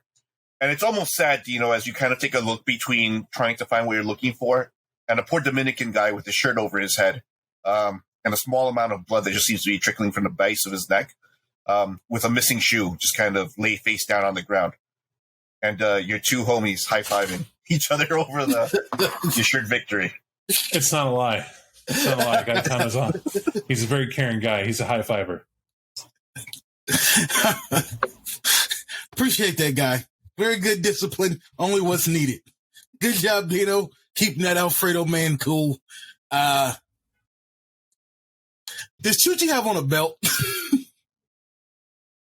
Chuchi does in fact have on a belt. This belt is of opulence. It is a white belt with a very gold buckle. It doesn't need to be rhinestoned either, but it does, right on the head itself. It was white, I should say, before it got dirtied up against being on the floor. All right, I'm going to hog tie Chuchi in his current state, and we're going to find us a way out of here. Apparently, we're going for a ride. Dino, I know that you were making your investigation. If you would, just a wits investigation roll, if you would, sir. And the reasoning behind for sure. If I could do one small thing while we're doing that, when I hear the Eiffel Tower high five slap, I'll say, "Hey, guy, can you pick up his phone and see if he said anything? There's that whole second masquerade stuff, but I got a feeling he didn't get that memo." Yeah, hang on. I'm going to grab his smartphone, and assuming he has that weird-ass smart lock everybody does, I'll try to use one of his unconscious fingers, so hopefully that'll work if that's the biometric. If not, I'll see if his face is still recognizable for it. DJ, I'll also use heightened senses for what it's worth. Go for it. I will reduce your difficulty to 2 at that point. As for you, Gaetano, you'll take a look, and it's pretty easy to just grab one of his fingers that hasn't been bruised up by you yet, and you'll press it against it. His body, believe it or not, just was like, it's warm enough. Not to use the right hand because he was holding his beer. Clever guy to be holding his beer, so it's always clammy. But you'll take the other one, the left hand, and you'll... All right, and then finally opens up. The picture is literally of him. His wallpaper is just him. In a nice muscle shirt with the thick-ass sunglasses in the middle of a club. With, duck lips, And I'm looking to see, all right, text messages... And you want this, Dino? What am I looking for? If he said anything to anyone about Camarilla, Anarch, apparently Clark's crew, I'll kind of look at him. I don't know who that is, but he seems to know them. All right, Clark's crew. I'll go through the top 10, even if there's 800. Top 10, you'll start going down the list, and the typical message that you get is no, mommy, I'll be right over there. No, I'll put that kid to bed. He's going to be fine. Listen, I'm sending the cousin money. Don't worry about it. As you start going down to the fourth one, it's the numbers that don't have names attached to them. When you start seeing a little bit of deviance to them, right? One of them will be listen, I'm going to be at the club all night. Meet me if you need anything. Another one will be no, I got the folks over in Staten Island. My DJs ain't going over there tonight. Send them over the next day. And then you'll see the dates that are kind of listed there. And it definitely seems like it's on a bi-weekly level where this person's going on Wednesdays. Or at least he says he's going to be performing on Wednesdays, so to speak. The other things that you'll kind of also see are the one last message that actually captures your attention is not that it says that it's Camarilla, but the other one is no, the books are up to go. Prepare for next phase. But that's because it's in broken Spanish that you're able to read it, or at least that's what it's translating from your perspective. Okay. There's some bullshit about a golden book in next phase. That's about it. I mean, past the usual, it's really popular with the ladies. Golden book? I know about the Golden Horde, and that's Hellboy reference, right? I mean... DJ? For you, Dino. On Dino's end, Dino, you're able to see the following. Taking a look at stuff, there's a couple of things that give you an idea that you've hit your jackpot of sorts. There are the three small little lock boxes. Upon lifting them a little bit, one of them feels empty, another one feels empty, another one feels like there's lead inside of it. It's way too heavy for its own good. You will take a look at the laptop, and you're like, well, I could probably make use of this. You'll close the laptop lid itself to detain it as an asset. But you will take a look over in that bookkeeping location, and it's very easy to, at this point, because of your discerning eye, you're able to discriminate against books that seem to belong to the club themselves until you get to the last 3 volumes of books that seem a little bit thicker and very, very familiar to you, considering something you've seen in the last 3 months. Knew it. Yeah. It's more ledgers. Yeah, I'll grab them. I'll grab the ledgers, put them in a bag. I'm gonna frisk Chuchi's pockets real quick for any keys to see if they open any of these lockboxes. Yeah, easy. You'll go through his keys and you'll be able to find the smaller ones because they're usually not standard size. Mm-hmm. And you'll open up the ones that are kind of empty. You'll just see like receipts for. The receipts seem to be like ones that are like use your tax write off. Like you see the soda, like everything bought from like the key foods, letting you know that everything on the table is eventually going to be written off at one point. When you do open up the lead one, there's just a solid, like 2 solid gold bars. I'll let out a low whistle and like show the guys this. You'll just see John raise an eyebrow and like, might be a bonus. I'll close that one and put it in a bag. Seems we got our books, but I don't know why he had them. But I also don't know what our job is after this. Yeah. I don't know why. I just kicked his ass. I mean, I know why, but I don't know why. Like, is there... I thought she needed him to say something. Well, I mean, I do, but we didn't cut out his tongue. Certainly not permanently. What do you want to do with him then? I will press pause and refer to my ST. Did I see a way I might be able to carry a whole ass body out of here? No, you don't. This is the manager's office. Fair enough. You know that the only exit that was the back was through that kitchen. No, I get it. I'll produce my own phone, and whatever number I use to contact Madame Panhard, I will say books, ?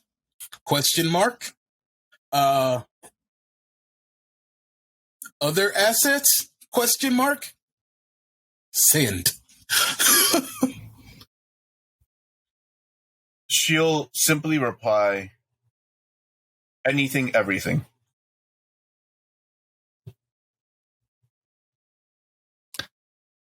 You'll also hear a knock on the door. Chuchi, man, why aren't you answering your phone? That chick is here. You're late for your meeting. I'll go to the door. I'm assuming it's Fredo. No. What you'll end up seeing are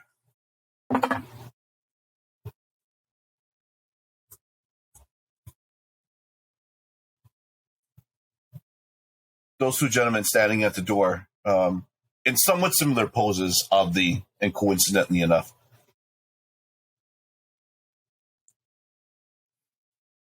They're like, yo.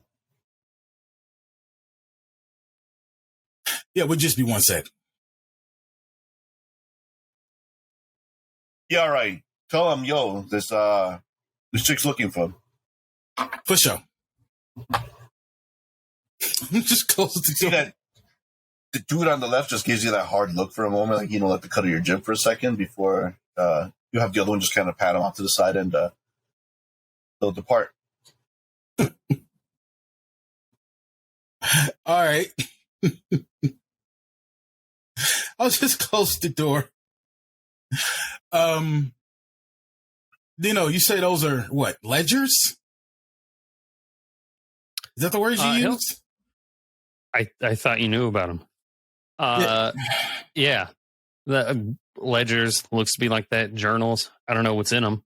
I've seen a couple of them. I thought you knew. Nope. Sure didn't. But between that, the laptop, and the gold, let's take our chances. Give Mr. Alvarez some time to recover himself. Get the fuck out of here. Before we go, I'm going to take the phone number from this phone, DJ, and get it in that, the flip phone from the 90s that we're allowed to use. And I'll send him a message later. Keep the phone. Keep the keys too. Fuck him. Let's go. No, all right. Never mind. We're keeping the phone. And I guess we're going. Start leaving him in that state back there. We're just leaving him here. Guy's got a point, boss. This is kind of messy. Wrong person finds him like this, they're going to have questions, or he's going to rip their throat out. Right, but the alternative is we carry him out through this crowd, unless you want to do the fire alarm thing. Or we just wake him up. Are we really talking about this? Like, that's a room full of mortals dancing. The fuck are they going to do? It's not what they're going to do. It's what they're going to see, guy. It's what they're going to see. I'm going to reiterate. That means I'm going to restate what has occurred for you. I'm going to make sure we understand each other when I say this. We came in here. You wanted to get something from him. You said he had something you wanted him to tell you. Now, you did the feint that you already knew, and you wanted him to cop to it, but he played stupid. I clipped both his ears for playing stupid. I'm pretty fucking convinced he doesn't know what you're talking about because you did not directly ask him. You beat around the bush. He doesn't know. He doesn't know because you didn't say what that's about. I still don't know what it's about, other than you want me to ask him a question. Now, I full-on kicked his ass with all due aplomb and exuberance. I enjoyed it, but now I'm kind of feeling bad for him. Here he is, earless in the club. He's got to go talk to one of his... This guy has, like, kids and shit all on his phone. Like his full-on phone full of people who rely on him, and his loyal buddies just came to the door to ask about him. The least we could fucking do is put him in a chair, give him a minute, and then we kind of laid down who's in control here. How about we push that leverage? I mean, you want to step outside, do it. I'll have a real talk with him if, you're not up for it. But let's make it worth our time. Just because we found some books on Dino's hunch, what does that mean? He could have in there who his best lays were in those books. That doesn't mean it's because they're a golden book mentioned in text. I don't know what the fuck that means. All right, guy. All right. Sit him in the chair, please. I'll help you. Let's sit him in the fucking chair. I'll pick up the Chuchi and sit him in the chair.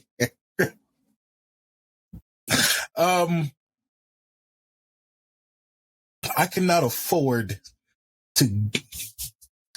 Guy, go ahead. Wake him up. All right. What I'll do is I'll take the stapler and I'll try to reapply his ears. Click. It's not a horrible idea. But there you go. It's like stitches, but for dead people. It'll heal. Give it time. Tucci, hey. I'll start like gently massaging his cheeks. Come on, buddy. It's not that bad. I ruffled your shirt. Worse things have happened. Come on. Like Weekend at Birdie's, he just sits there. The funny part is, like, when you put his glasses on him so they don't see the dead in his eyes, he just sits and hangs to the side. What I'm gonna need is a car battery and some wiring. Guy, I could get him. I got something that's a little bit like that. I'll go up to him and I'll bite into my wrist, and I'll put my exposed vitae near his mouth. Try to let him drink some. Maybe that's what he needs to wake up, start healing. All right, sir. For you, if you would, a rouse roll, just to see how much of this investment is going to take from you. They beat me to it.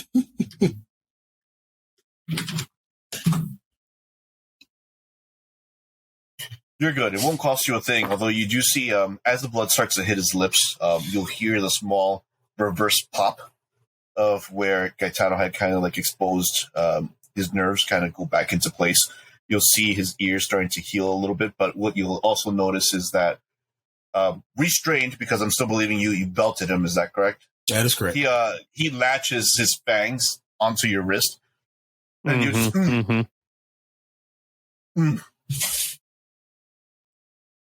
once he's woken up enough, I'll just pull the fangs out. You'll see, and lean him back in the chair. He has his glasses on, but now you can see he's like, "What the fuck, man?" All right, we gotta do a new thing. I'm really good at communicating, right? You seem to be a type 2 learner. You learn by doing more than you do by lecture alone. So we're gonna work with you. The lesson here for today is that there's something this man asked you, as I'll point to the sheriff, and I'll go, what he said was, you have info I'm going to assume pertains to someone called the Prince. Is that ringing a bell? his expression changes from night to day as you bring up the prince's name.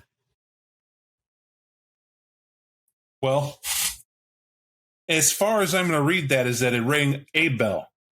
Now, I threw you a beating once because I had to, because you got out of sorts. Now, to be fair, I cut off your ears, but I stapled them nice. I'm like a doctor for dead people. Trust me, you'd be amazed what I could do if you think it's been your last night. But creepily, that's never mind. The point is, you are now engaged to understand what it is and why we're asking you. Listen, man, is there anything I could do? I'll hook you guys up. Look, I don't think you understand. You're throwing a vague thing right at me off the bat. Now, he don't do vague. No, you know what? Fuck it. I don't do vague. I need direct. Vague is what got your ass whooped because you were being real vague. Now, we're specific. The prince, you had something to do that you have apparently taken. That's what I'm getting from inference. He's not confirmed it, but usually that means he wants me to continue. That would imply I'm on the right track. Assumptions are bad, but that's where we're at. Okay, man. Okay, coming clean. 100. Listen. The spots that I've been eating from and poaching from. Listen, ain't no one claimed them back. You know what I'm saying? Like those people. I didn't know they were his people originally, right? And I'm also saying at the same time, like, I get it, but who was watching over them? You know you fucked up right there, right? You know that? Right there is where you fucked up. I didn't say it was people. Nobody said that. And you said you were poaching and you didn't know they were hers. By the very meaning of you saying you didn't know they were hers means you found out they were, which means you did know. And you lied. I didn't lie, though. I wasn't. I thought you was. And you look over at Dino and Gaetano, like, avoiding, like, Rivera's face. Like, I didn't know that. I thought he was ministry. You know what I'm saying? I thought he was one of Clark's people. When he looks at me, DJ, I am going to start using Daunt. And if I can, Guy, I'll start taking a couple of steps up. Chuchi, I hear you. You didn't know all this stuff, but the fact is, it doesn't matter. Now, I'm the nice one out of this little trio, right? That's why I'm here. But I also can't protect you from them. All right, he's my boss, and this guy's my friend. Very good at what he does. You've witnessed that. I need you to stop making excuses and just give me information because we're not here to kill you, Chuchi. Oh, hey, don't forget. Ask him about the Golden Book. Ask him about the Golden Book. That's right. That's what we're getting. What's this about a Golden Book? Why do you have it? Why do you have these things? That's right. Dino knows you have the book. Tell him.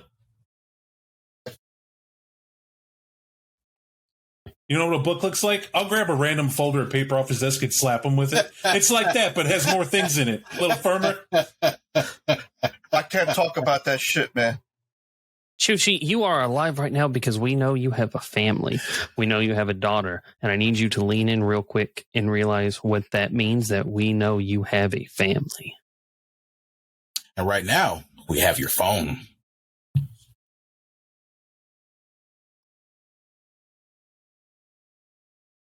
Listen, man, not my family, all right?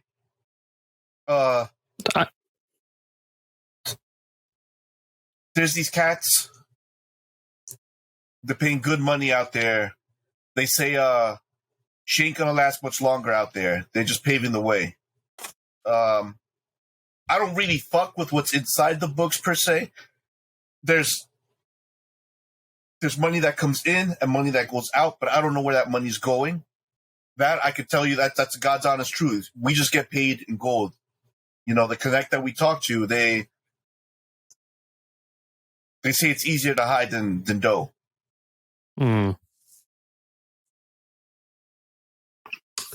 Names. Got none? This is all cloak and dagger.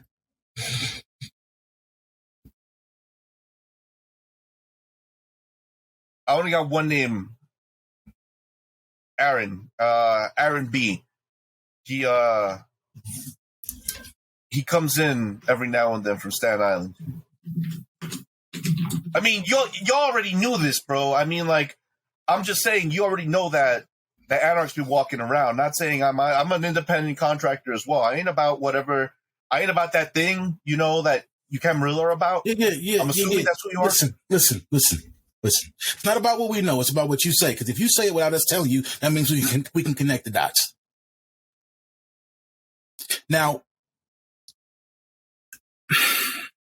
are you sure that what you stole is just people? You ate where you weren't supposed to be. That's all that happened. It's no big deal. Because, Chuchi, we're keeping your phone, and we're keeping the gold, and we're keeping these books. And if I find out that you lied to me, we're going to come back, and we're going to kill you. Oh, I didn't think we were letting him go. Like, we're letting him go? I was going to let him go. You don't want to let him go? If I doesn't want to let you go, we're not going to let you go, Chuchi. You know that, right? Look, hang on. Give me a second. I got to pull up my wallet, DJ, where I keep a Post-it note of the traditions. Yeah. And I'm going to look at that, and I'm going to be like, yeah, second domain. Right here, domain. Mm-hmm. Right? So, like, you know what domain is, don't you, Tucci? See, you admitted to violating the tradition. You admitted. You said it. And just because you were aware, because you told us that you weren't aware you violated her domain. That was hers. And since that was hers, I mean, we can't just let you waltz away. I mean, if the boss wants to make a phone call and he's sweet on you, that's that. But right now, what I'm about to do is go get the pear out of the car. You know what the pear is? No, bro. I don't want to know. Pear? I don't want to know. I heard in the street that your name is Touchy. Guy. Right? No. Tucci, Touchy. Guy. But the pear's cool. It goes in, right? And we just twist it until it pops open. We are not Catholics anymore. Regardless of what we were. We are not using the pear. No, bro, I don't want that shit in my ass. Not like that. Well, you got to help us out because you violated the domain. You had the info. You gave info. He's like, we're going to take this and scoop it through. Why not just bring you too? And you come peaceable. I don't know if you know this, but I want to really impress Dino. I've been studying real hard. I got this necklace of fingers from a buddy of mine, and it allows me to do some pretty freaky things according to this book I have. And I've been practicing. And believe it or not, too much. Too much, guy. Not your secrets. But it's not a secret. I wasn't going to tell him how to do it. I just tell him what it does. All right. I'm going to stand up. Fine. Look, the point is, you can walk out of here in your own tube, but with us, not causing problems, because we're not looking to hurt any other folks. We're really not looking to hurt you either. It seems brutal, but it's not. Like, we're really trying to be, Dino's trying to be. I'm just saying that this has been a real entertaining evening, and thank you for your nice club of cultural dance and entertainment. But we would like you to get up and come and face the music, because I can already know that we're going to do this boring-ass drive back, and we're going to give the books and the phone and mention names, and she's going to go, well, what about Tucci? And then you're going to go to ground and go run to 50 of your friends and try to tell everybody to hide you. And then I'm going to have to start burying people and making folks disappear, because it's not going to be fancy pretty boy Dino who does it. Friend of mine doesn't like that sort of guts and nonsense. And it's not going to be the boss, because how he gets to be a boss is because of affirmative action. And I got to serve my plight for the white man. So I'm the one who's got to do all the work. So I would rather not have to do that and have that on my conscience, considering I was never in the South. Didn't have slaves. We know you didn't have slaves, guy. We don't hold you responsible. It's okay. See? Listen, man, how about I'll give you more names. I know things. Okay. I know things. You give us more names elsewhere, Tucci. We're going to walk out of here. You're going to tell your friends you had to reschedule. We're going to take a drive. But you let me walk? I'll give you. I have so much. If we was going to kill you, we'd have left you sleep. Oh my God. Okay. Dino looks at his watch real quick. And then he's like, hey, Chuchi. And he walks up to him, and when Chuchi looks at him, you're going to go with my friend here, Guy, and you're going to be real quiet, and you're going to go with him to your car, to his car, and you're just going to take a ride with him without causing any trouble, and I'm using Mesmerize on him. All right. In this case, sir, roll if only because I need to see whether or not you have the same incident Mr. Rivera had before. That's fair. Whoopsie. That's fair. That is versus his intelligence and resolve. I will say his current difficulty will be 2. On a side note, DJ, Gaetano wants to see if he has if the staples fall out of his ears. If not, he'll be helping him pluck them out. Oh, they have. You'll start seeing like pop out of the ear. If anything, it just kind of hangs like the clotting just sticks to his ear a little bit before you just help wipe it off a little. Did you say at a difficulty of 2? Yes. Okay. There we go. Hey. All right. And it's enough to have him just like look over at you a moment before he simply nods. He's like, yo, I get it. I get it. And he'll take the next command. And I think at this point would be a good time for us to take a 5-minute bio break. All right. Excellente.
Think that went well? I think it's I'm not certain if DJ's prepared for a lot of it, but it's fun for me. It's I mean, I just, I love Gaetano's big heart, right? I love how he feels for the working man and understands his plight.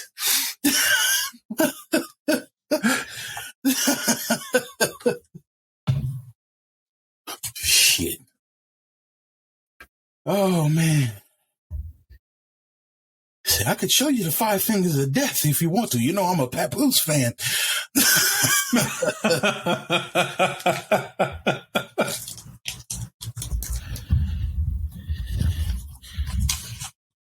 Oh shit.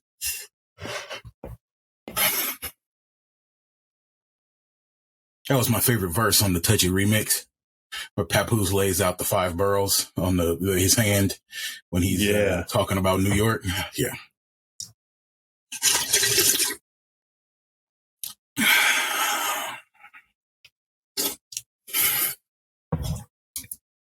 Hello. Yeah.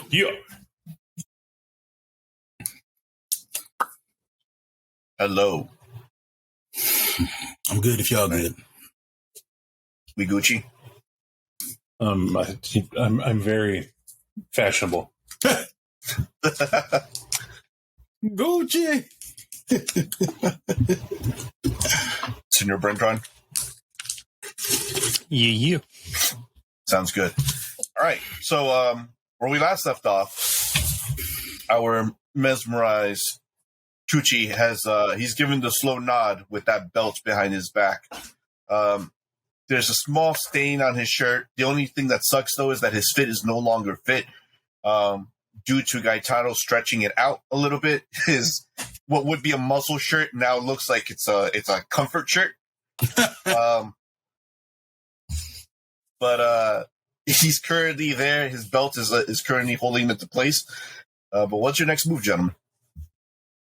We're going to do exactly what Dino said we're going to do. We are going to put his belt back on him, make him look as normal as we can, and walk to the car.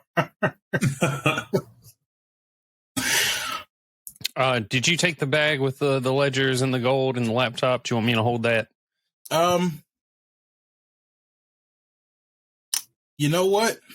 You take the ledgers. No. Fuck it. Yeah. You take it all. Whatever. All right.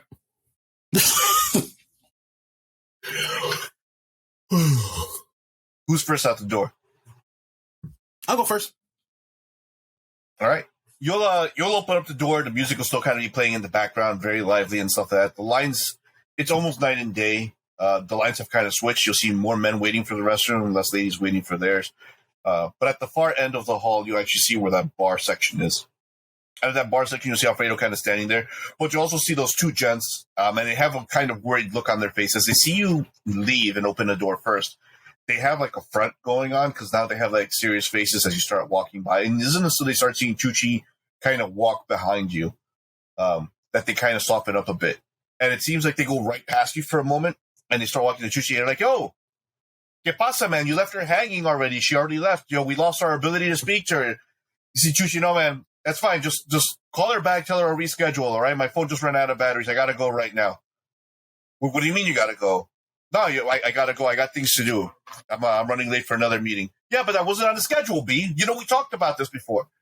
Listen, man, I got to do what I got to do, all right? Stop getting on my shit, all right? And I'll talk to you tomorrow. All right, man. Yeah, you see, like I just touched him on the shoulder. Like, yo, fuck it. Just let him be, my dude.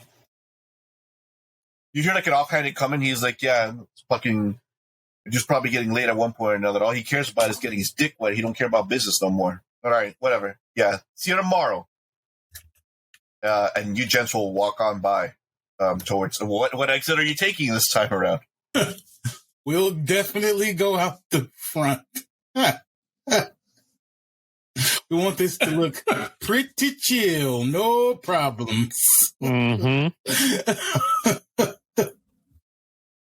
Better be, damn it. You'll walk out the front door. People will take a look at you and they look at Chuchi. They're like, "Oh man, what's he leaving early tonight?" No, I got things to do. 1,001 excuses as he walks by. Every now and then they'll glance over at Dino with a raised brow as he's walking out with a Santa Claus bag of things. But they know better than to question. But it does draw some suspicion before he gets led away. Who's going where, what, and why? I will. I'll hand Dino the keys to my car, and what? I guess. Wait, we all fucking drove, huh? Shit. I got my company van. I can't just leave this here. It's an insurance liability. It won't cover anything. Okay. All right. Well, you and QG and Guy take the company van. I'll follow you. Yeah, I'll follow you. We can Go, bro. It's a van. We can all go. Yeah, why? I got no problem being like the driver of the mom van or whatever. All right. I just got a feeling. Like your car is nice. It's real nice, but like it's not pragmatic in this situation. I got a feeling. Just ignore me. I'm old. Sure, your van. Yeah, let's go. Yeah, no offense, but you gotta understand, it's good time to give you a concern grabbing the shoulder. I get control, but it's okay. You gotta let other people drive now and then. It's better for your blood pressure. I don't like leaving my shit behind. I just don't worry about it. I'm sorry. Let's go.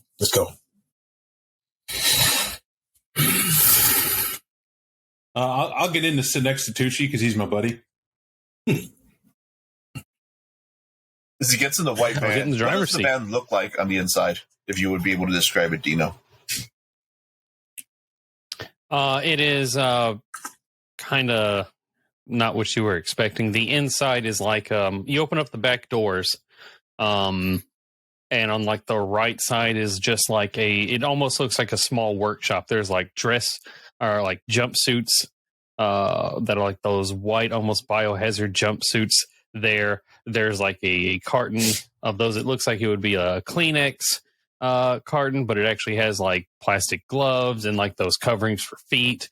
There's a whole bunch of like different other like about knee-high jugs that have various different like detergents, degreasers, et cetera, for cleaning up blood, old, melted, decayed fat. There's some other things that's like they have like these big biohazard symbols on it. That's mold remediation stuff. Also, there's a tile saw.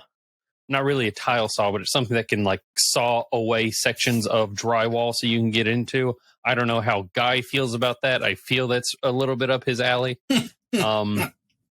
Things like that. There is like 4 seats in here. Because it's like there are crews of this. It's usually 2, maybe 3, or rarely 4, but we can make this work. He looks very concerned at the little shop of horrors that somehow made it inside this van. He'll take a look over at Gaetano, and he's like, "Listen, B, I have leads, bro. Things that could help. Just let me out." Look, what I'm going to do is I'm going to keep you safe. How about I tell you that? I'm going to keep you safe. No one asked for you to be dead. You're coming of your own volition. You know what that means in the organization? That means you play ball. And if it's the one thing I know about that, if you're willing to play ball, they're going to give you a chance at bat. And if that doesn't translate well, because I understand we're having a communication issue, what I'm saying is I'm going to take you in to talk to whoever it is that my boss says his boss wants to do. It is her domain you violated. But because you're coming in your own, it's got to give you goodwill. Right? And That's since right. you got goodwill and you go in, that should help you. However, if she deems to kill you, I want you to know that Dino here, with all due professionalism, is going to be able to dismantle you and hide you discreetly. No one will know you're dead. We're just going to pretend you went on a nice long trip. All your girlfriends will think that you got better girlfriends. Maybe you settled down with a beautiful kid and a family, the whole 9. Typically, it comes with like a severance package, and they take care of your immediate family. That way they don't go asking questions, and it seems on the up and up, typically through an insurance company.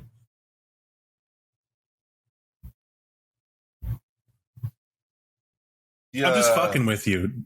I'm just fucking with you. If they wanted to kill you, you would be dead and gone, and no one cares. I mean, that's about the extent of it. But you're not. You're here, so relax, right?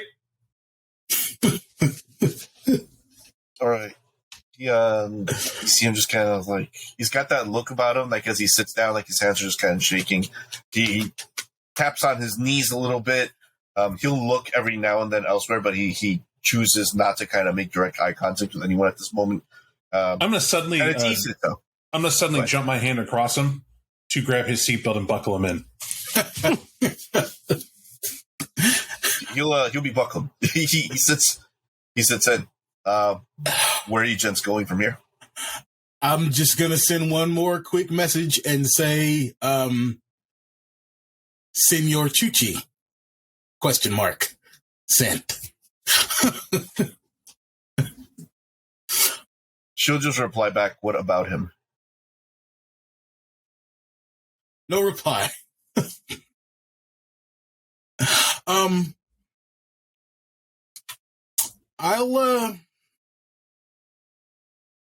I'll just look over at Dino and say, let's take him home. Like we know where that those messages were coming from, right? We got his wallet, we got his Chuchi, where you stay? I live like 5 blocks from here. Whoa. Tucci, hang on. That would be breaking the vibe we got going on here. We can't have him tell us where his haven is. No. That's... Damn it. You know? Guy, just... If we're letting him go, he's not going to tell us where he actually goes during the day, right? He was. You totally were, weren't you, Tucci? He totally was going to tell us where he stays. He nods slowly. Yeah, totally. Tucci. Why would he... Tucci, how long have you been amongst our number? Like about 1.5 years. Oh, God Almighty! You see, am I the John spins around from his chair and looks at Chuchi and says, "Are you shitting me? 1 year? About 1.5 years. Chuchi, Jesus Lord! All right, boss has the veto on this, but I'm of the opinion you're young, you don't know what you're doing. Everyone's got to make mistakes to learn. Obviously whoever made you didn't do their fucking job and make sure you knew what was going on. So we're gonna cut you a deal. We're keeping your stuff, your phone, the bricks, the books, of course, but we're gonna let you go. You're 5 blocks that way. Don't ever fucking tell someone where you sleep during the day, Chuchi. God damn. Bad idea. I get it, Tucci. They don't. It's expensive as hell to live in New York. Having one place is bad enough, and you're supposed to have a backup place? Yeah, there's no way you can find another place. You can't. I don't know. Do you got money like that, Tucci? I don't. No. I'm still coming up. Mira, I'm just doing... I was going to start off with this, and I was going to expand it. They told me I'd be able to play all over the place. Like, I already got like this connect over in Staten Island, and I was trying to move it up a little bit. And, what's that connect's name? Gonna be Aaron Baker. That's Aaron Baker. Okay. All right. Listen, me and him was cool, but he's the only person I like physically talk with. The other cats and stuff, the stuff I'm doing right now, we were doing like, listen, I get that making money is a little bit different now because I can only stay this way for a little bit, and I got the baby mama kind of doing what she was going to be doing. But then he told me that if I do this with him, with the books and stuff like that, it'd be all off of it, right? But then he's like, you get one friend involved. It's kind of like that pyramid scheme, but not really. You know what I'm trying to say? Because at least this way the money's easier to get by.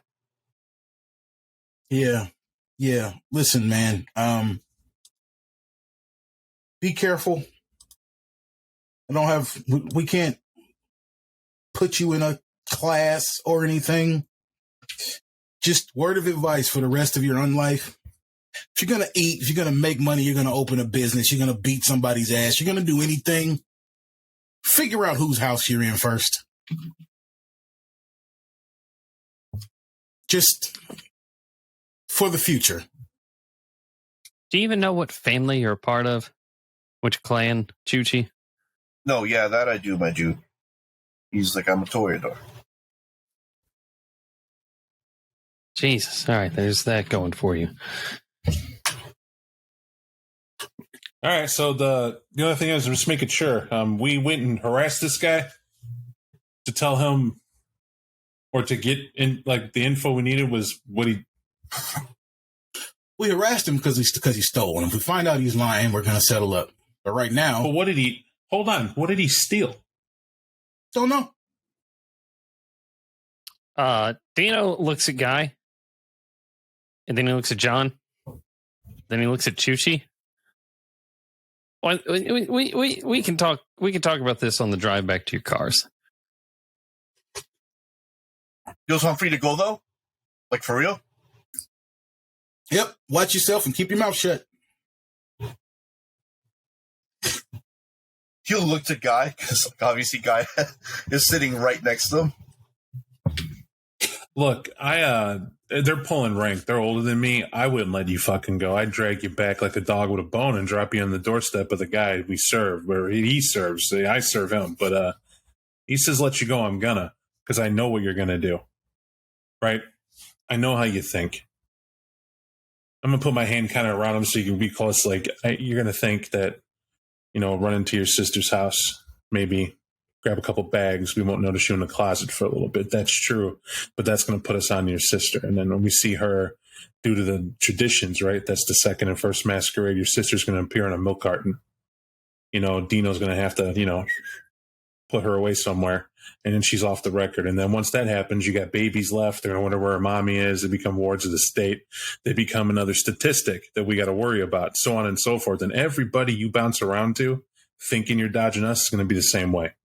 And you're going to want to call these people and tell them, hey, the Camarilla knows about us. And I'm going to tell you right now, you don't want to do that either. Because if that happens, we know who did it. We're not going to care about the fallout. We're going to care about the guy who kicked the hornet's nest. That would be you. So that's why I'm not happy letting you go. It's different if we take you all the way up to the big house and you meet so-and-so and then they hash out their problems. And then like good dogs, we did what we were supposed to do. But I'm letting you know that. So do me a favor. You stay wherever 5 Blocks house is. Stay with your pattern. Rearrange your meeting. Have a cathartic sort of thought right now. And we'll be okay, you and I. Listen, I could be useful too, I know things. Well, what? We got your phone. We know where you're going to be, right? You're going to do what Dino. Well, we got his phone, but that means we can't call him because we have his phone. He'll get another phone. Okay. But what is the phone? Okay, whatever. All right, so we need his phone, right? No. We're keeping his phone? Yeah, we're keeping his phone. Okay, Tucci, I appreciate it, buddy. I'm going to offer to shake his hand. He'll awkwardly extend his. All right, I'll bite off his finger. What the fuck? Yo! Because I'll spit it on my hand. Look, it's not like you were gonna say yes, I can have your finger, but how are we gonna unlock his phone? If we keep his phone, you're gonna need the finger as I drop it in your lap, John. Yo, what the fucked up shit is this? Damn it, guy! The finger's gonna be no good tomorrow. Give the man his finger back. Just turn the setting off. Just turn the setting off so it doesn't need the finger. You guys don't understand why. Right now. But he can't. Right now, yo. With biometric settings, he can't. He has to literally do a whole bunch of shit and make phone calls to disable that. Turn it off. God, give him his finger back. I'll hand the finger to What the fuck, me? I needed your finger. What? I needed the finger. I don't understand. It's the only way I got in your phone. I'm sorry about the inconvenience, Chuchi. If you hold that in place and think real hard, it might just go back on its own. You'll learn more tricks as you get older.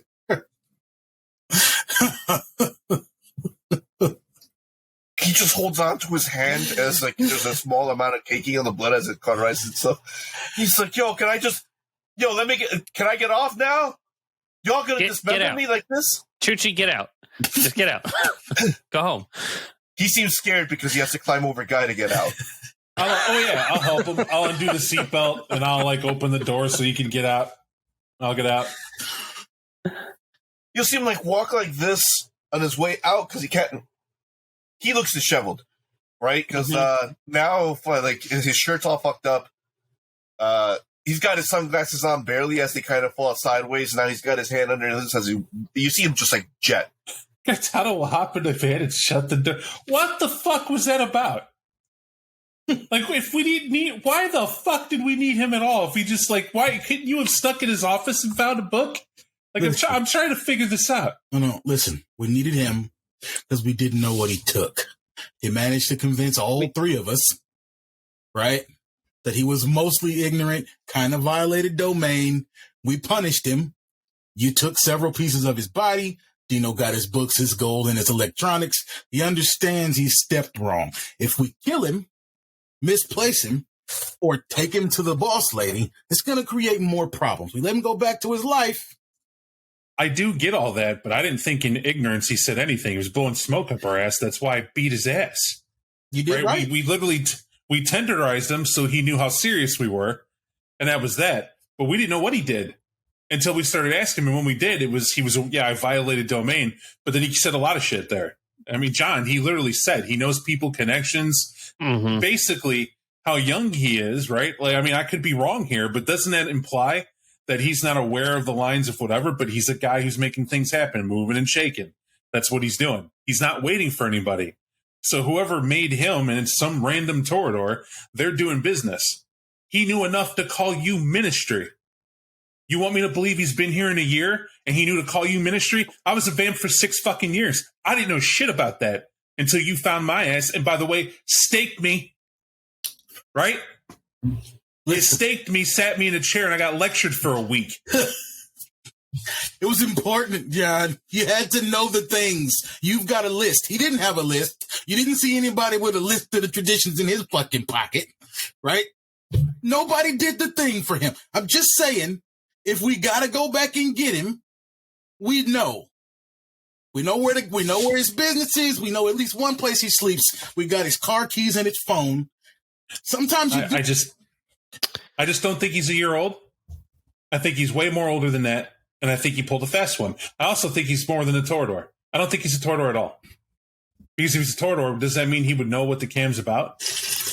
Like, have a good solid idea? And he knew the prince's. How was he only a year old and he didn't know that he was poaching the prince's land? I think because Aaron Baker told him to go take people and didn't tell him who it belonged to. Maybe he was picking stuff up. But he said some things with that caught my attention, put some things in order. Those people he was poaching, these books, he got them from them. I'm pretty sure he got them from them because over the past couple of months, I've been having to go all over the city, sometimes multiple times in one night, cleaning up crime scenes and making some things disappear from those scenes. Every time, it's always the same thing. Some small little ledger, like the 3 we got in this bag. And I can tell you. And I would never, ever tell you who I am delivering them to, Sheriff. But I think you know. Mm-hmm. I thought at least you knew about them. No, I wasn't updated. But I also have a suspicion as to why he thought I was ministry, but I ain't so sure about that one yet. I just kind of look at Guy and like mouth like, I thought he was. You got to understand, we wasn't always called ministry, right? No, I remember. I remember the years leading up to the thing. There was a whole I don't snake folks. You told me that your snake cult was called the ministry, and that's why you do snake things. And you're Ophidian, and you don't have reptile skin. That's what you told me. You told me bare minimum about you. So I assumed you do the snake golden eye thing.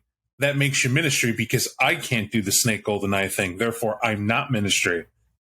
Right? You said detective blooding, right? You buy the blood, you will know what they can do. Mm-hmm, mm-hmm. How do I put this, Guy? We wasn't always called that, right? There was a time when we were named after our founder, or rather the first of us. That changed.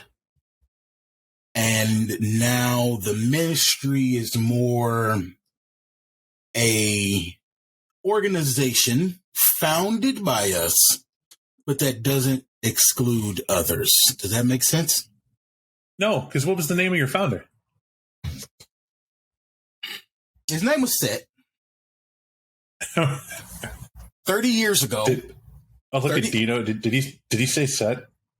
He said Set. Like Egyptian Set? Like Egyptian. I think so. Like Conan the Barbarian, the animated cartoon, and the enemy of Conan was Set? Exactly. Exactly. You have the sands of Egypt, and this is New York. And you didn't know John is his nickname? Do you know what his real name is, Guy? It's Tulsa Doom. Clay? It's Tulsa Doom. Oh man, I guess very funny, very fucking funny. Okay, listen. Just saying, from set to ministry, I'd have changed everything in marketing. I'd have done that too. We had to catch up with the times. The point that I'm trying to make to you. Never mind. As you are aware, I, like you, am a card-carrying member of the Camarilla. That precludes the possibility that I am actually ministry. However, there is such a thing as the ministry that is both what we used to reference the clan from which I descend and the organization. So when you hear ministry, do not assume like me, although it is likely. Does that make sense? But I am set in my ways on this. Oh, I get it. Fuck you. By the way, while we're having this discussion, I'm pulling out some of the cleaning stuff here to clean up the blood that is now in my van. It's probably not a lot, but it is a violation of my OSHA training. OSHA?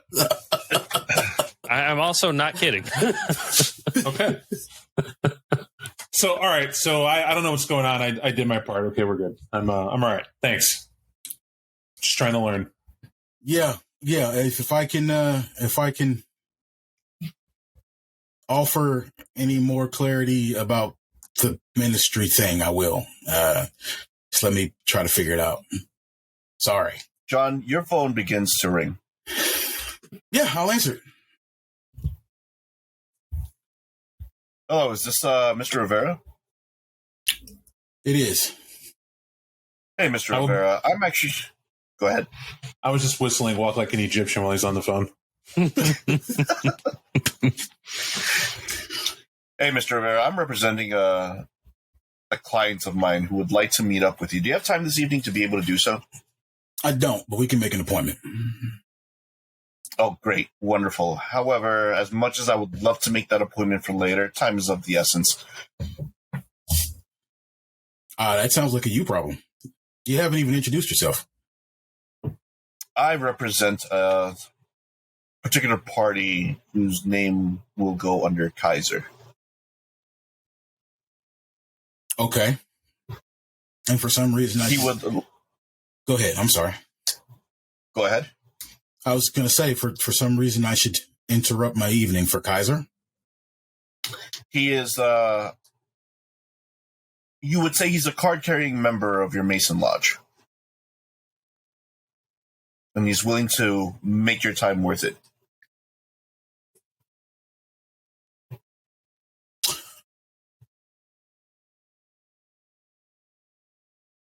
Okay. Where do you want to meet? Where are you currently located, if I may ask? You may not. Very well, then. Shall we say Times Square? That'll work. Perfect. Disney Store it is. See you there. Click. What the fuck? Well, that was, I don't know. Some clarity might be incoming. Could I send one more text off, DJ, to that number and just say drop off ? Which number to be more specific? Oh, I'm whoever I'm contacting the prince through, or her. I don't know who's on the other end of the phone. Just, where does she want me to take the stuff, or does she want me to hold on to it, or? She will give you an address for you to be able to drop off those things. It seems like the location that she wants you to drop it off on happens to be a Salvation Army box, where you usually just kind of throw your clothes in. All right. That's peculiar, but I won't question it. Yeah, unless anybody has a reason why we shouldn't, fellas, my intention is to drop off the shit, learn what we can on the way to the box, then go meet whoever this mystery caller is at the Disney store. No, far be it from me to defy Kaiser Soze in this meeting. We'll go there. We'll drop off the journals in the Salvation Army box. A laptop probably won't fit in that, and I don't think we're putting the gold in there. No. She said that was the drop off. Everything goes in.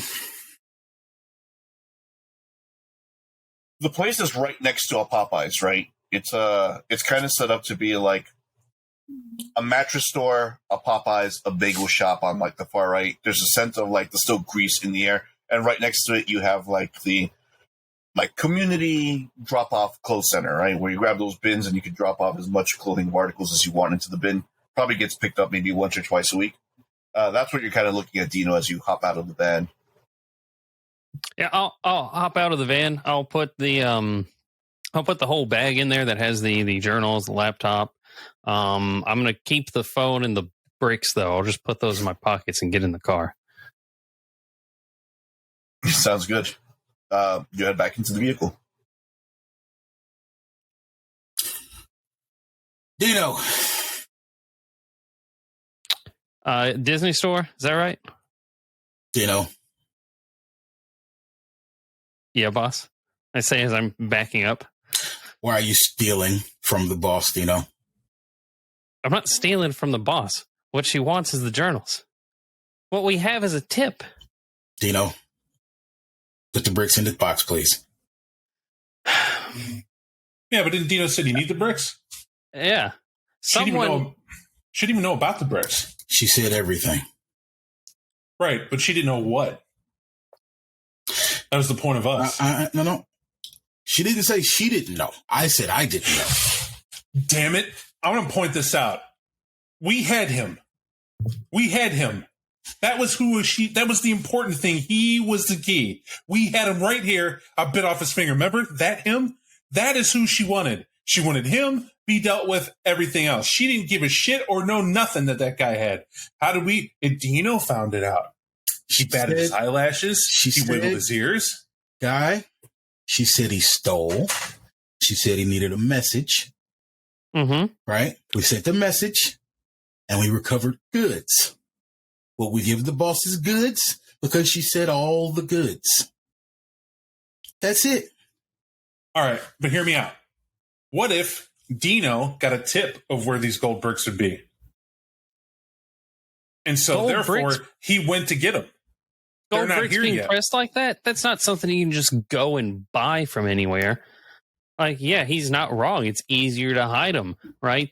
Easier to hide like the $10,000 like in cash. We could figure out where it's coming from. We need him later, like Guy was saying. That's why we got his phone. We might not have his number in here, but we got his baby mama's number. We got his mama's number. We got his sister. We got his whole life in our hands right here. What I'm saying, boss, is what you're hearing Dino say is that I don't think, Dino, you don't need the gold bricks for money, right? They were part of some weird cryptic thing you had to be doing. Right, yeah, like I got money. All right, he paid my 15 at the door. He's got money. What do I need gold bricks for? Other than to find stuff about who got him pressed. Look, I know my brood if the mate, prince right? if the prince comes to me after 20 fucking grand in gold, you're going to rob all of the trap houses until we get all of the coke to pay the prince's bill. That's fine. Do you have any idea how many trap houses I've had to clean out? That's totally fine. Okay. He said that's fine. If that is the case, then put the bricks in the box. And if you want some cash, we can go rob some people. So we'll do this at this point because it seems like it's 2 versus 1 in this particular case. Dino, since this is your argument here, I will let Bob add to it. So, Bob, if you'd be able to make me your persuasion and either manipulation or charisma, I like the cut of your jib. And we will say that for every 2 successes you get, you'll add an additional die to Senor Brentron's case. I just want to make sure you said persuasion, right? That's what he said. I heard it. Okay. I don't know how you can get 2 successes off of 1 die, but we're gonna learn a lesson today. Learn a lesson today. Are there explosions in V5 that I don't know about? There are. it's called a critical success. There you go. Wow. There you go. So, Brentron, go ahead and you may make me your charisma, manipulation, and persuasion. And on your end, you may do the same, Mike.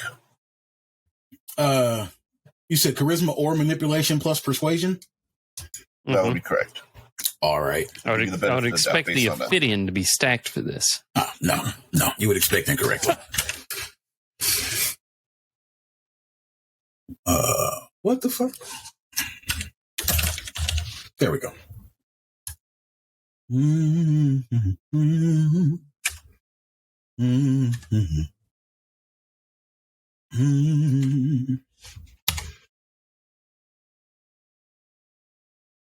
know, they do make a good point. If he's able to go ahead and get those trap houses as well, another thing that kind of comes into play is that is the prince's kid brother.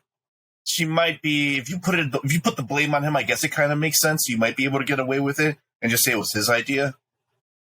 So you relent to the idea that in this case, it seems like Mr. Dino makes a compelling sequence of it. That or he's just pulling strings from being a Ventru brat. Sure. Yeah. Whatever, guys. Let's go. We got a meeting. All right, we'll go. Off to Times Square you go? Yeah. Mm-hmm. Yeah. Heading off to Times Square and dealing with the traffic is about as much as you would anticipate. The only difference is that Times Square is about Times Square light now in about 2022. You have about 75% of the population that's still kind of moving around by comparison post-COVID, as well as, of course, the weather kind of about to change and the events that are kind of happening in the world. As you reach the Disney store, you're going to see this huge stretch limo with a gentleman that is standing outside with a sign that just happens to have Mr. Rivera's name on it. All right. I will hop out of the van and walk up to our host or our host's minion. Give me 1 second. The Kaiser.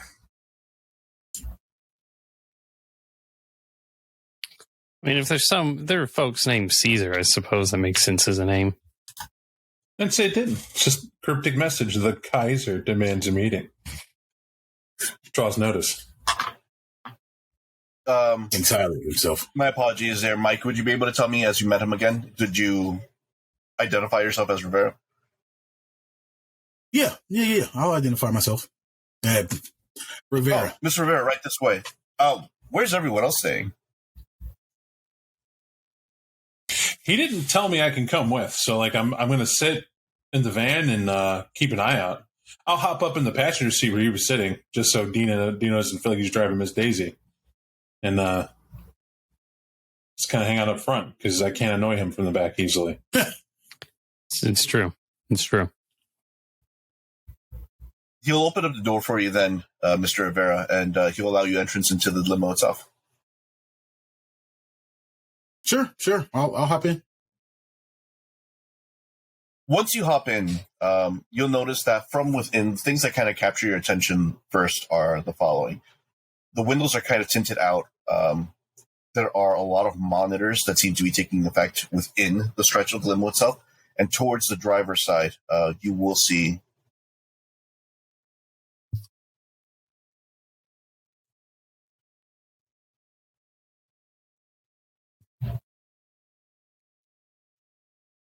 this person sitting across from you. All right. Mr. Rivera, Mr. Kaiser. pleasure to meet you. I don't think we've met before, have we? Not that I can recall. He'll give a very, very awkward toothy smile. He's like, "You're the new sheriff, yes?" I am. Wonderful. Then it is but an honor to meet you. But I'll cut to business. I don't believe you've heard of me, have you? No, at least not directly. It's probably for the best. Well, I would like to introduce myself. You may refer to me as the Kaiser or Kaiser. Either one is completely fine with me, but I do have a couple of things I wanted to go over. And he'll, every now and then, just take a quick look over the glance, over at the monitors. And there's a couple of things that are happening there. You do see market prices kind of up and down. And even though it's kind of been off, it's almost like he's watching a replay of what had occurred earlier in the day. Other things that you do see are he has like access to street cameras, and the limo itself starts to pull away as he starts to circle the block, or it seems like he is about to circle the block. He's like, "I hope you understand this type of business. You always got to keep on the up and up. There's no time to go ahead and settle down. So it is what it currently is. However, I had a really important question to ask you. Now, I believe that you went and may have come across something that I would find very particular that I would like to buy right off of you if I would." I don't know what you're referring to, but I have an idea. What's your price and what are you looking for? Well, just for having this meeting, I understand that this is a leap of faith for you, so to speak, and you haven't been introduced to me. At one point or another, I'm pretty sure someone will say my name, but until that moment in time comes, I guess I like to keep it like personal. However, my part for having this conversation with you, I'm willing to say that I'm willing to compensate you for your time. What would you say your time is worth? Right now, my time is worth your discretion that we're having this meeting. You have to understand, I don't know you. I don't know what you do. I certainly don't know what I could ask you for that's fair. But I'm trying to be polite because somebody gave you my phone number. So here I am. Discretion is of the utmost importance. And I like that about you. Good. So I'll cut to brass tacks. I'm looking for a set of ledgers that will seem to be picked up in a laptop. I'm willing to make it worth your time if you'd be able to go ahead and trade it to me. Not going to be able to do that. Unfortunately, someone undercut you. However, if this is a business thing, I'm a businessman. Why do you want them? Need some help? As you mentioned, discretion is of importance. And I'll tell you right now, Mr. Rivera, if you're willing to go ahead and go with that discretion, I'm willing to pay for that discretion as well for you to let me know where they currently are. Now, that goes both ways now because I'm paying you. You might not have to ask me about what goes on here. What I will tell you, though, is I am a man of means, and I've been here for quite some time. Yes, I'm very well aware of who you work for, and I'm very well aware of other people that do have some semblance of power. But this is the reason why we're having this discussion. And I would like to present to you this fortuitous opportunity to be able to work with me. Well, you have to understand, Mr. Kaiser, I don't mean you any ill will. We're just meeting for the first time. If you know who I work for, you know where my commitments are, you know where my allegiances are. Not going to be able to undermine that structure. But with that said, we can cooperate, and my cooperation does not require you be a member of my organization, if you understand what I'm going for. I see. He'll hold on to his earpiece a second. He's like, "No, we're good. No, you can turn the block. Oh, no, we're almost done. Thanks." And he'll look back at you. He's like, "Listen, how about this? How about I know that we all would like to get out from things that apply pressure to us, right? So you probably have some pressure on both. You probably didn't even want to be in this position of sorts, or maybe you do. And self-interest is the best interest, so to speak. Now, me being in the position that I'm in, let's say as a sign of good faith, I'll send something your way that'll show you just exactly how much I'd be able to provide for you and yours. Now, I'll leave you off on the block. I do appreciate your time for this. It's a damn shame I wasn't able to go ahead and finish that transaction with you. I do appreciate your time, though.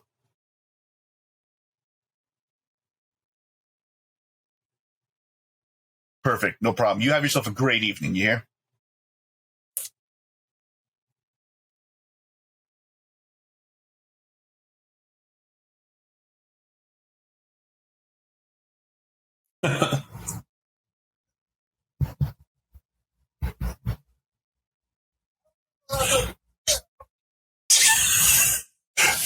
Hey, that was funny.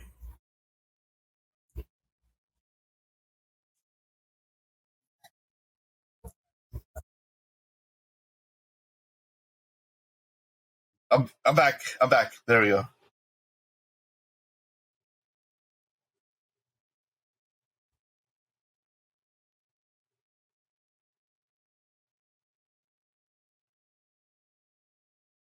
All right. Yeah, it my computer Right. I just stopped ended up with a recording. message that told me, that it stopped recording momentarily. So I apologize. All right. And we're back. Yeah. We're good.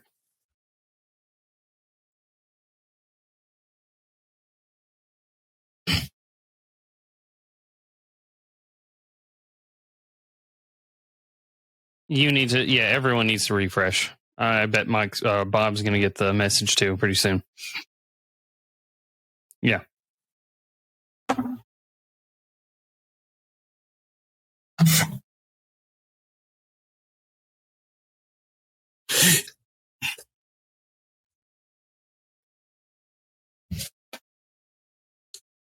Hi. Jesus, dangers of a browser-based connection. My God. Yeah, well, it's also why it's better the way it is. Because it'll keep your recordings. But anyway, we're ready. We're live again? Yes, sir. Yeah, we're now recording. Okay, perfect. Thank you. No. I will part with Mr. Kaiser as politely as possible. I will save the number that his man contacted me from. And I'll head back to the van with my guys. Okay. Fellas, there's a Mr. Kaiser. Judging by his face, certainly one of our kind, doesn't appear to be of the Camarilla. Wants to make You can tell that by his face? Oh, no. I'm sorry. His presentation. It's not affiliated. So I got to ask, because you're supposed to be teaching me, how'd you figure that out? Like, you saw his face and you knew by his presentation he wasn't Camarilla. Did you ask him?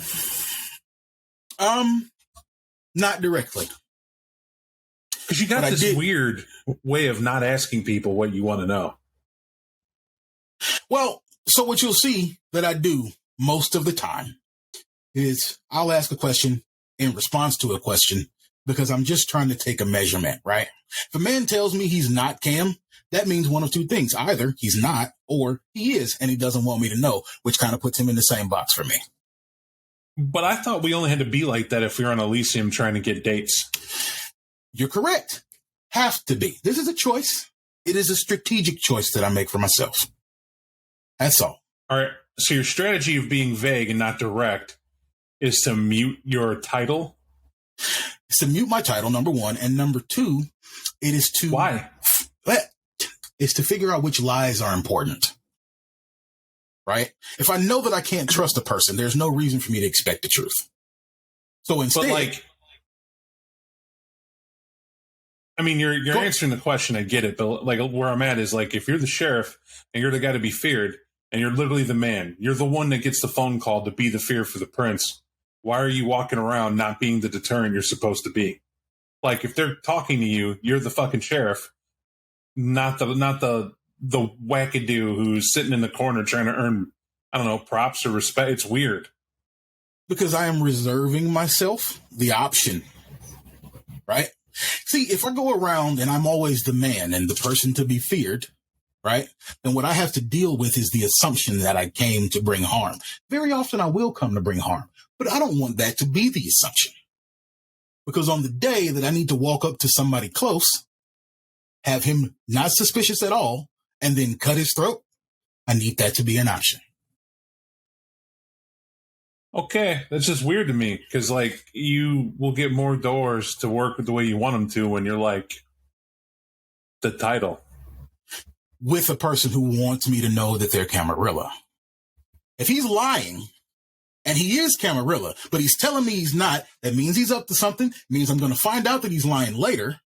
So, I think you're about to find out. Kaiser, right?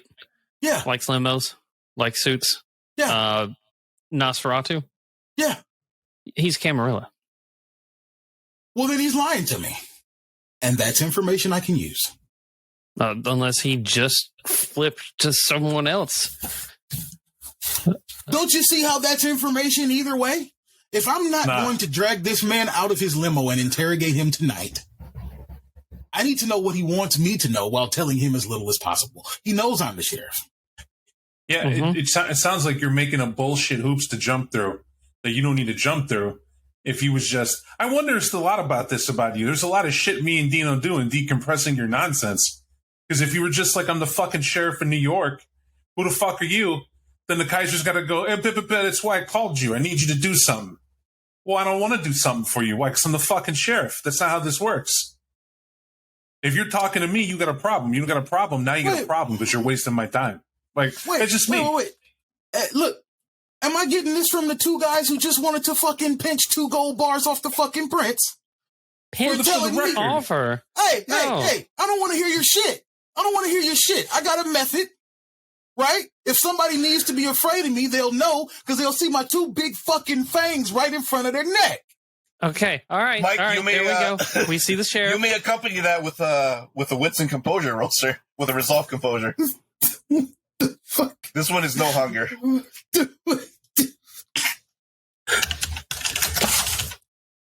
Damn it. What have you 2 done? I blame you for this. You did this. Resolve composure. Yes, sir.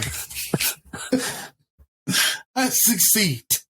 You keep it together. You start seeing this old man just kind of, it's not his fangs, but you start seeing the creases around his eye, like he's getting preachy about it. But you hold it together, Mr. Rivera. At least this time you do. Okay, I'm just putting in. Okay, I'm dumb. I would just do it differently. That's it. That's why you have deputies, so you don't gotta say nothing. I got it. Yeah, yeah. And I'm not ever gonna send you into the bullshit. All right, I'm gonna go first if somebody needs to go, but I need you to fucking trust me. Okay. Okay. All right. Look. Hey, we trust you.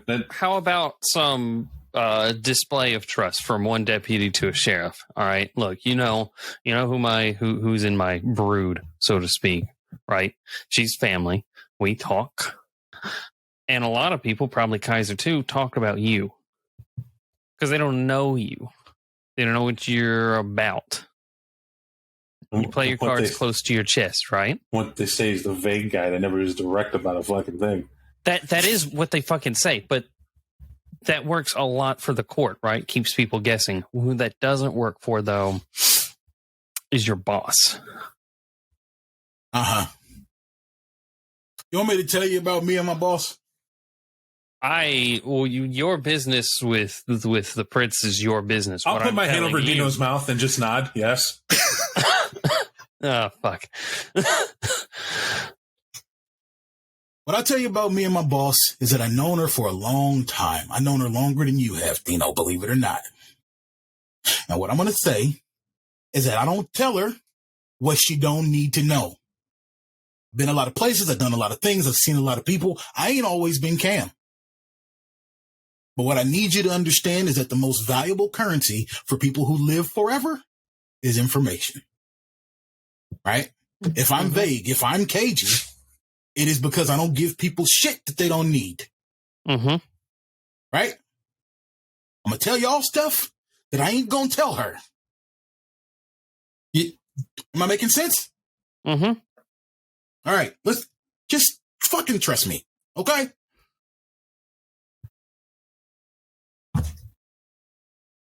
Please drive. I'll start driving them back to their cars.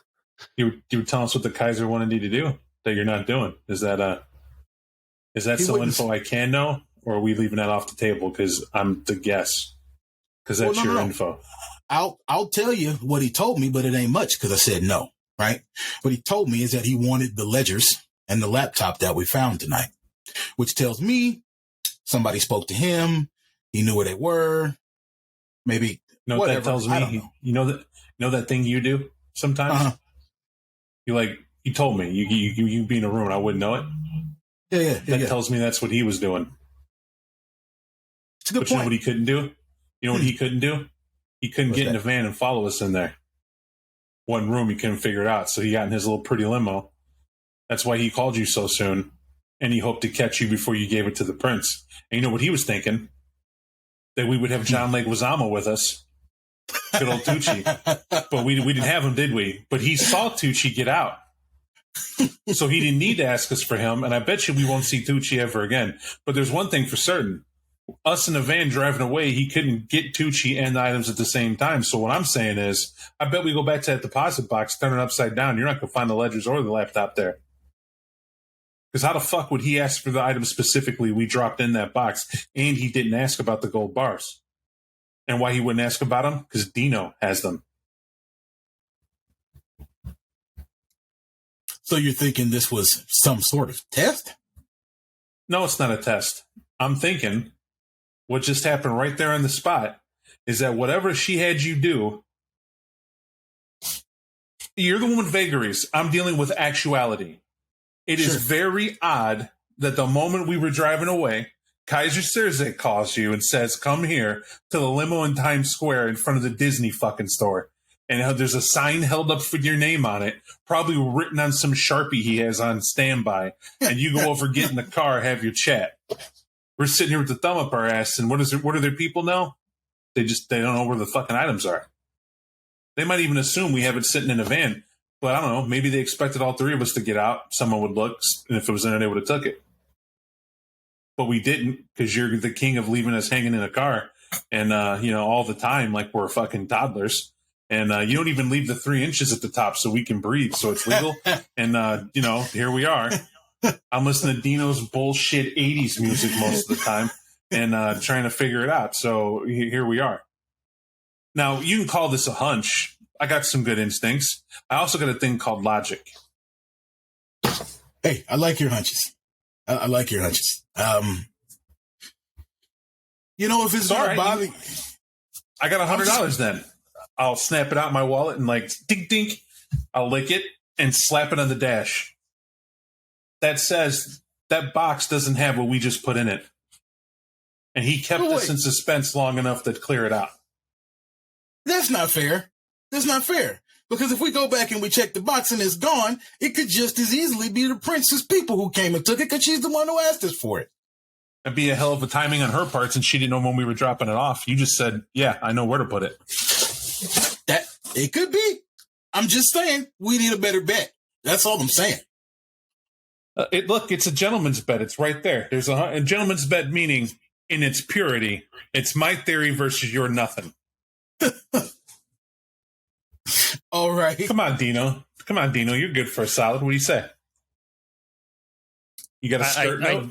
I do think when we get back there, it'll be gone. But it could be either. Like last time I told you I had ledgers too. She didn't tell me to drop it in no box. She told me to bring it straight to her. So you do deals for the prince on the side? I mean, he's her little brother. I'm just saying, if you were to bring the ledgers to her directly, and he's a deputy, and she knows that you're the sheriff, and we went and got ledgers, then why is she asking to be put the other ledgers in her hand? That's a good question. How do you know you talked to the prince tonight? Because let me tell you, you sure did talk to a Nosferatu, right? I don't know, gentlemen. You want to be thorough? You want to walk around with your hand up your ass like a puppet and try to see if you can make you talk something else? I mean, what do you want to do? I got $100 that says it's worth a look. Guy's not really wrong. I mean, we were told not to use phones. Pagers are the best we can get officially. Yeah, but she used the phone to contact. DJ, I'm going to call the number. Which I'm going to just call my number. I'm going to call my Prince number.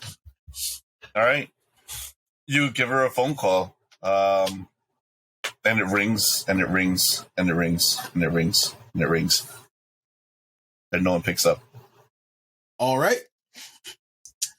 Well, fellas, I'll go in my wallet, and I will mimic Gaetano's slappery, and I'll say we'll call it a bet.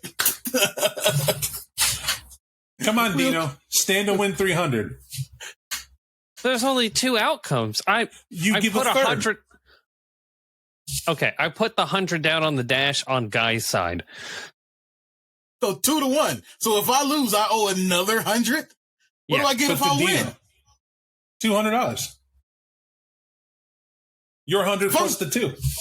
Oh, okay. So you guys think I get paid more or something? So I got to put whatever. All right. 2-1. Fine. I mean, you were saying you were older than us. I mean, I'm sure you got like compounding interest at this point. Yeah, of course. Mm-hmm. Because I got a bank account in my name. Fucker. Just do you one not day. Have people? Not those kind of people, Dino. We're not all those kind of vampire. I'm sorry. I just thought a good fiduciary was. Yeah, all right, whatever. I'm not sorry. Fucking.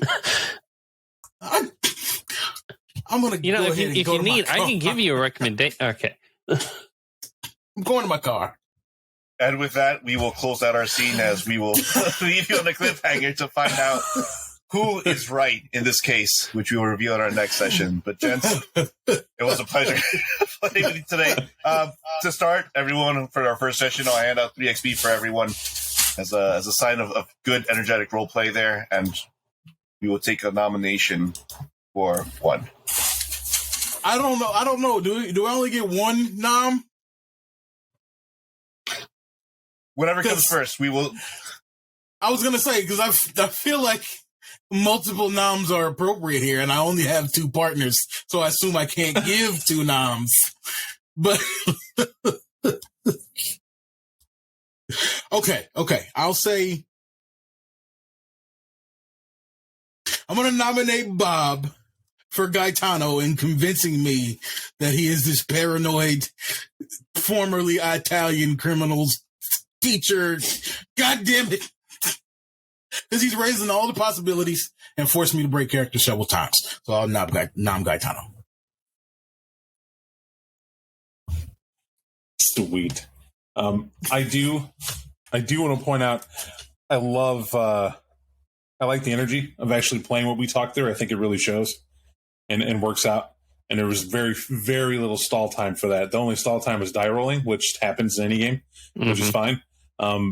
But Dino, from the description of the card to the attitude of, it was more than yes and. It was like, I know where this is going for you, Fred. It's only going to get worse. It allowed me to play off of that, which I think helped a lot. And even Mike, when Mike could control his laughter, which is what I enjoyed the most, it was like what to do next.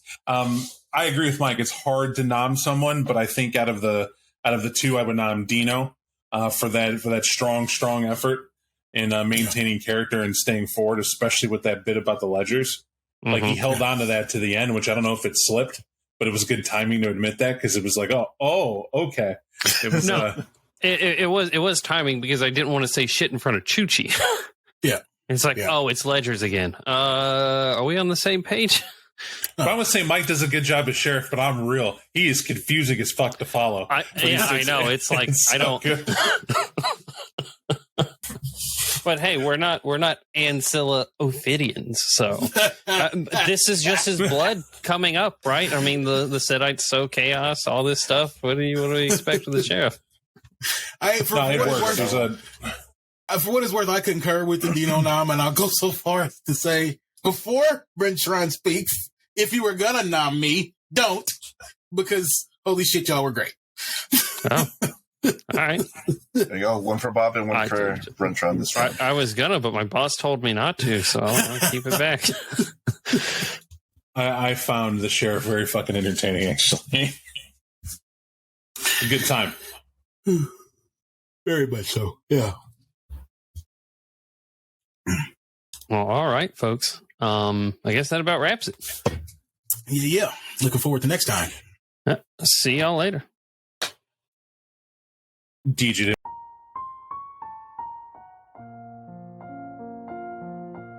Thank you for listening to our 25 Years of Vampire the Masquerade podcast. If you like what you heard and want to support us, please share it with others or leave a review. Thanks again, and we'll see you next time.